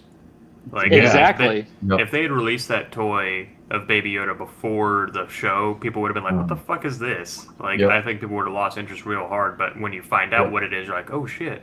And then you want it, and then you want to find it, you want to get it. So as soon as they release something official, then boom, it's like off the shelves and can't keep up demand. There's a lot of shit. It's like, Star Wars has kind of got a problem with that. Like, they'll release shit, and then you're like, what's this? It's like, this is a character, and then it's like, oh, and then you see him in the film, and you're like, this character fucking sucks. Why they even make an action figure for him? Hey, thanks for joining us, Alan. I appreciate it. Alan Jaskovich is going to take off. Thank you. I appreciate you being here this evening, sir. And I'll check I know you PM me. I'll check your messages after the show, after I'm done, brother. Thank you. That's it, man. That market, like I said, I bought the DJ figure. I bought a lot of the figures before I even saw the damn Last Jedi movie, because I hadn't seen the other ones yet. I just went out and bought them. I'm like, fuck it, I'm like, I'll buy them if the movie's cool. I got figures. The only figures I don't regret buying from that line are the Stormtroopers, because I bought 10 or 11 of the First Order Stormtroopers, and troopers if you're army builder, so. It is what it is. Like I said, when I go to the bodega, if they got like the Death Squad or the Shore Troopers, I'll always buy a couple of those. But those things are just they're cool looking. Especially the Death Squad Troopers. Yeah, I still look out for troopers for your Hoth set. Oh, dude, and if I find one in the wild, I always pick it up. I always grab it, But I haven't seen too many in the wild anymore. All the Hoth stuff is set up back here. I got the ships and everything up there too. Yeah, the ships are all packed. I got the clones are still in bags in the closet. I don't have a place to set them up yet. That's the next house. My big room finally back. The last one I had. I don't think you ever saw pictures of my old setup. Did you, Sal? No, I didn't. I used to have all my fucking Star Wars shit like laid out into like.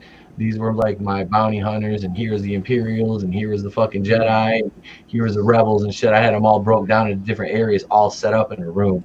Leo Red says I have a Rose Tico collection. I know you do, Leo. Hell yeah. Yeah, that's as a collector. I always buy like I'll see something. It could be something I'm not really like looking for, and I'll be like, that would look great in a display like this, and then I buy it and I get it home, and I'm like, oh yeah, I live in a 1 bedroom apartment. There, I have these grand dreams of one day having like an entire finished basement, and just setting up everything down there and like dioramas and everything. But Mhm. let's face it, I'm a millennial, so I'll never own a home. Oh shit! Do you have? I don't know if you had any. Do you have any figures you still collect, Tony?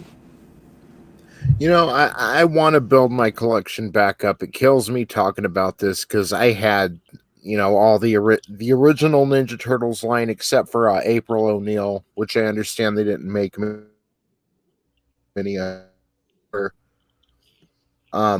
Yeah, I used to have like a bunch of the original Power Rangers and all the Zords and everything, and gave them away as I was getting older, whatnot. So we have a lot of retro toy stores here in Las Vegas. So I'd like to go around and start collecting some old WWE figures again, some old Star Wars, and just figures from my childhood. Yeah.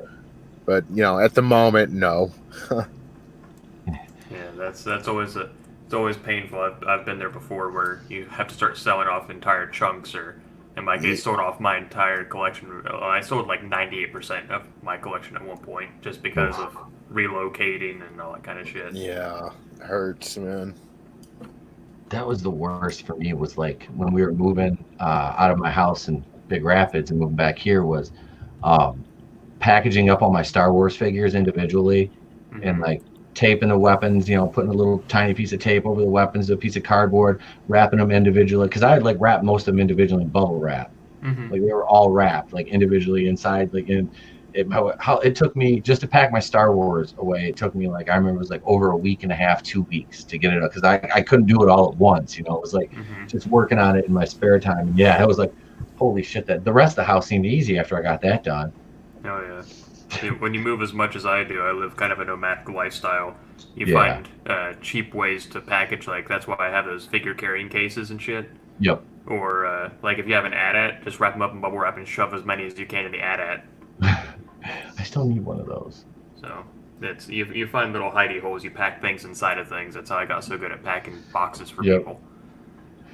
I moved at least I don't know 12 times or whatever, and finally I got this house. I've had this house for a couple of years, and now I got this room finally with all my collectibles. Like I finally started digging stuff out after this quarantine shit started happening. Started pulling stuff out of attics, out of the garage, out of storage, all of shit, and like put it all in one room. And I'm like, man, fuck! It's like I got a lot of shit. It's like a lot of things. It's like okay, maybe I need to get rid of some stuff. And I'm like, no. It's like I don't want to part with any of this. It's like this all stuff I collected over the years, So, but then it's like trying to find spots to put stuff. It's like I collect like vintage board games, and those take up a lot of space. It's like But it's like I got like my shelf, and it's like, oh, I'll divide it with the horror stuff and the action stuff, and then I'm like, you know what, fuck it, just mix it because this is kind of how I am, anyways, So it's just kind of like you go in there, it's just like, oh, why isn't any of this organized? It's like, nah, I don't like it that way. I like just looking at shit. It's organized chaos. Yeah, it's like I know where he is. I know where my Chuck Norris action figure is. He's right here. Exactly. As long as you know where it's at, and that's like. When I go, there's two sides to that coin. Where I look at another collector's collection, I like the organized parts for certain things. Like if you have a complete collection, right? Like I personally don't care for the Playmate Star Trek figures. So if they have it organized by like IP and shit, I can skip over certain things. But at the same time, I prefer the organized chaos, so that way I get to look through their collection and be like, oh, okay, and I can like find. It's like finding diamonds in sand. Like you're just it's like Pete, you remember back of like Life Cereal, and like they would have like the Where's Waldo? Yeah. It's like you'd be sitting there like like your mom be yelling at you. It's like you're gonna be late for school. But you're just literally just eating your cereal, like looking at all the shit.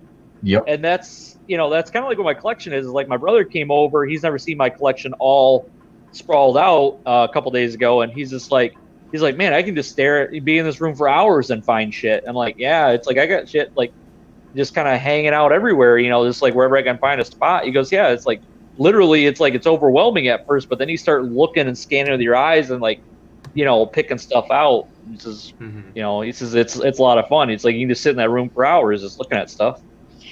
I kicked myself for selling all my GI Joes off, but I sold my most of my GI Joe stuff off to buy Star Wars though.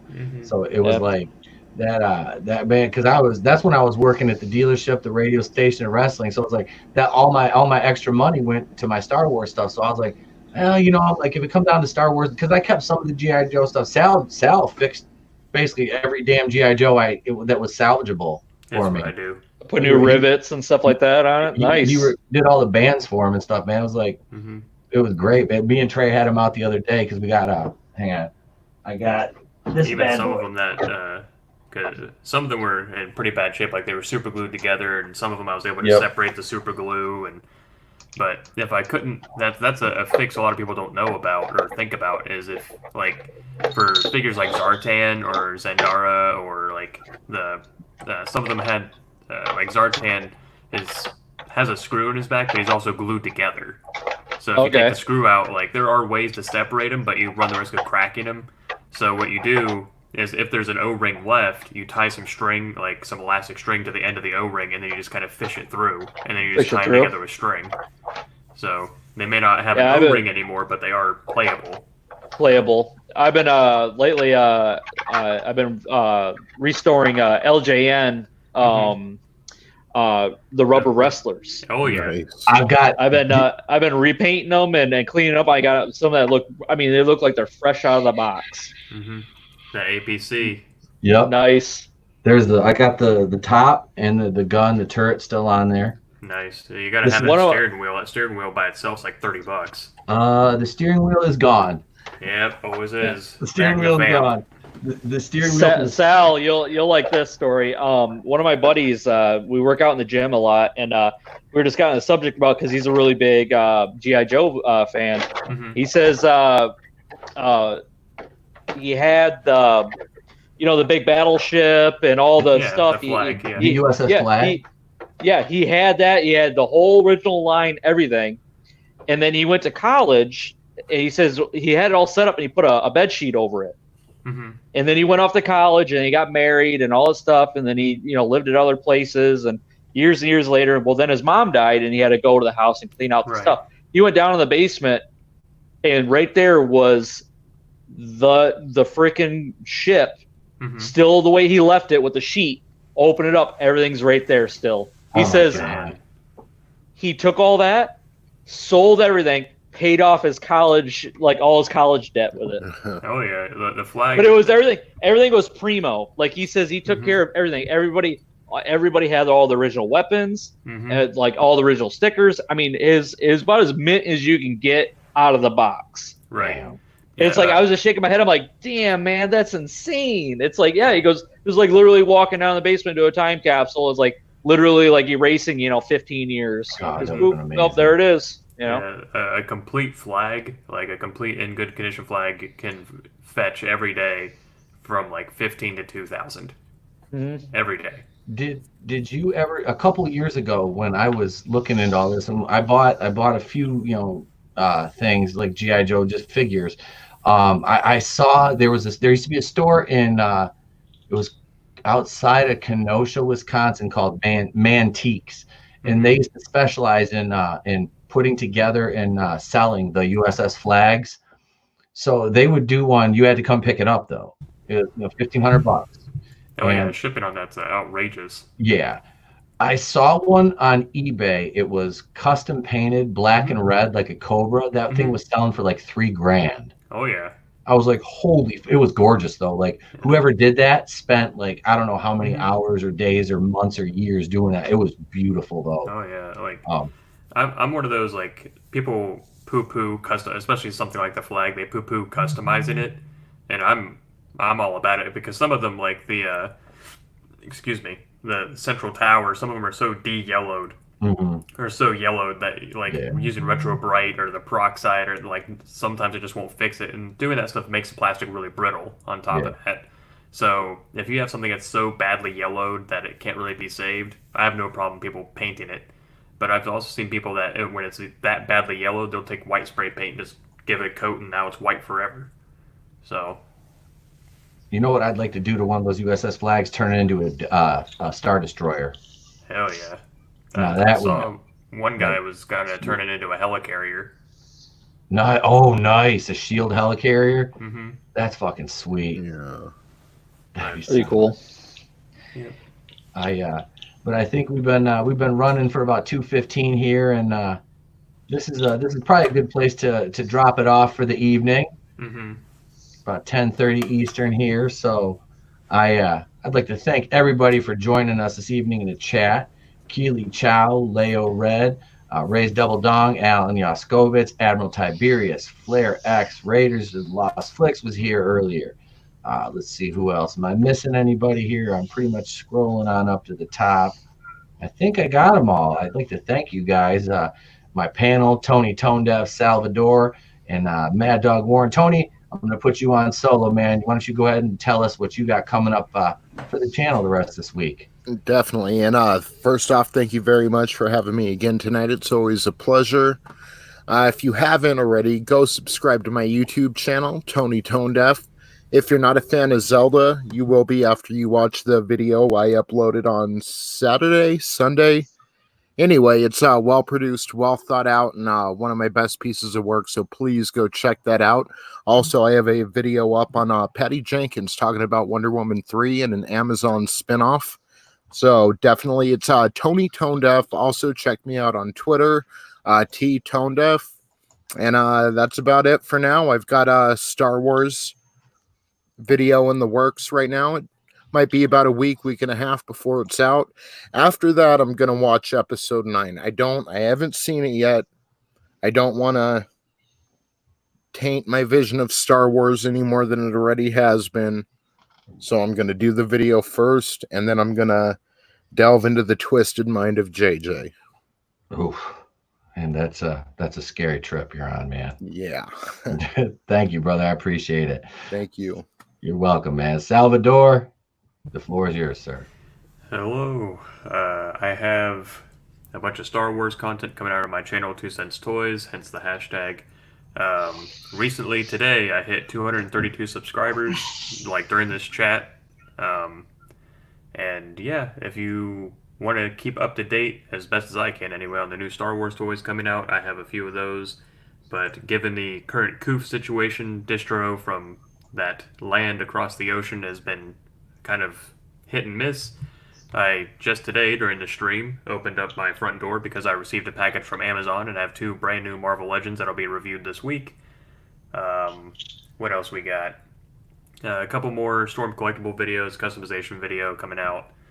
And I'm forgetting something, but that's all I can think of right now. So thanks for having me. It has been a blast. Oh, you're welcome, brother. And congrats on hitting 232, man. Congratulations. Thank you, sir. You're welcome. You're welcome. And Jared, you don't have your channel set up just yet, but that's coming, right? It's coming. That's coming. That's what she said. And you can catch Mad Dog tomorrow night with me right back here at around 8:30 Eastern time. We'll be doing the super terrific Happy Fun Time Wrestling podcast, which will be tomorrow night. Yeah, fuck Star Wars. We're gonna talk about wrestling. We talk about wrestling tomorrow night with myself, Jared, brother Will Vendetta, and I'm not sure if we're having a fourth member. I've got a couple of people interested in. I know Kendo is going to come back, his schedule providing, and actually another active wrestler is going to join us very shortly, who contacted me. So I have to message him before I forget about it, and he'll be on the show here soon. Never been in the ring with him, but been in the same locker room with him. So I'll be happy to have him on. I've got another single release coming up on Wednesday for you, and I'm working on a big Star Wars video that'll be out by the time we hit the 40th anniversary of Empire. And Salvador and I are working on a collaboration right now because also, coincidentally, around the same time that we have the anniversary of Empire, it will be 10 years since one of my favorite television shows, Lost, went off the air. So we'll be doing a feature video about Lost, and Yeah, and I got Are you some still other stuff. doing? Are you still gonna do a watch party for Empire? Or Oh yeah, yep. That is actually May. Let's see here. Let me pull up my calendar. May 23rd, Saturday, May 23rd is the Empire Strikes Back watch party. And that'll be much like UHF. We're not going to be riffing on Empire. We're just going to, you'll probably catch some lulls in there where we don't say anything because were we making fun of UHF? I don't think we were making fun of UHF. I think we're praising the fuck out of it. That's what I said. It'll be like that because we weren't making fun of it. We were just kind of, I mean, we made jokes, but we weren't making fun of the movie. Normally we watch movies, there's a little bit of riffing going on. Yeah, it's not like we were watching Rotor, Or pick, like we watched Unicorn Store. I made the guy sit through Unicorn Store with Brie Larson. But I rewarded them after. I'm not a bad person. We watched Hellraiser afterwards. So okay. So we did that because that's one of Sal's favorites. So It is. and I love the original, the first two Hellraisers. I have nothing against the other ones. Just most of them not my bag, but first two. That's all you gotta watch. You just gotta watch the first two. I was good with those. So, but all right, guys, this has been episode number 99. Yeah, next Monday night is the triple digits here, episode 100 of the show. We'll be celebrating that, and I don't know, we might do some fun spur of the moment. We'll figure that out as we move along through the week. But I have been E-Tempo Cooing in the place to be reviews. I've been here with all the yous. And remember, go check out my new Batwoman video. That is out right now, episode 18. If you believe in me, I'll believe in you. That's out. So I believe in all of you. Be good to each other. And if I don't see you, have a great day and a pleasant tomorrow. And that's it. Star Wars!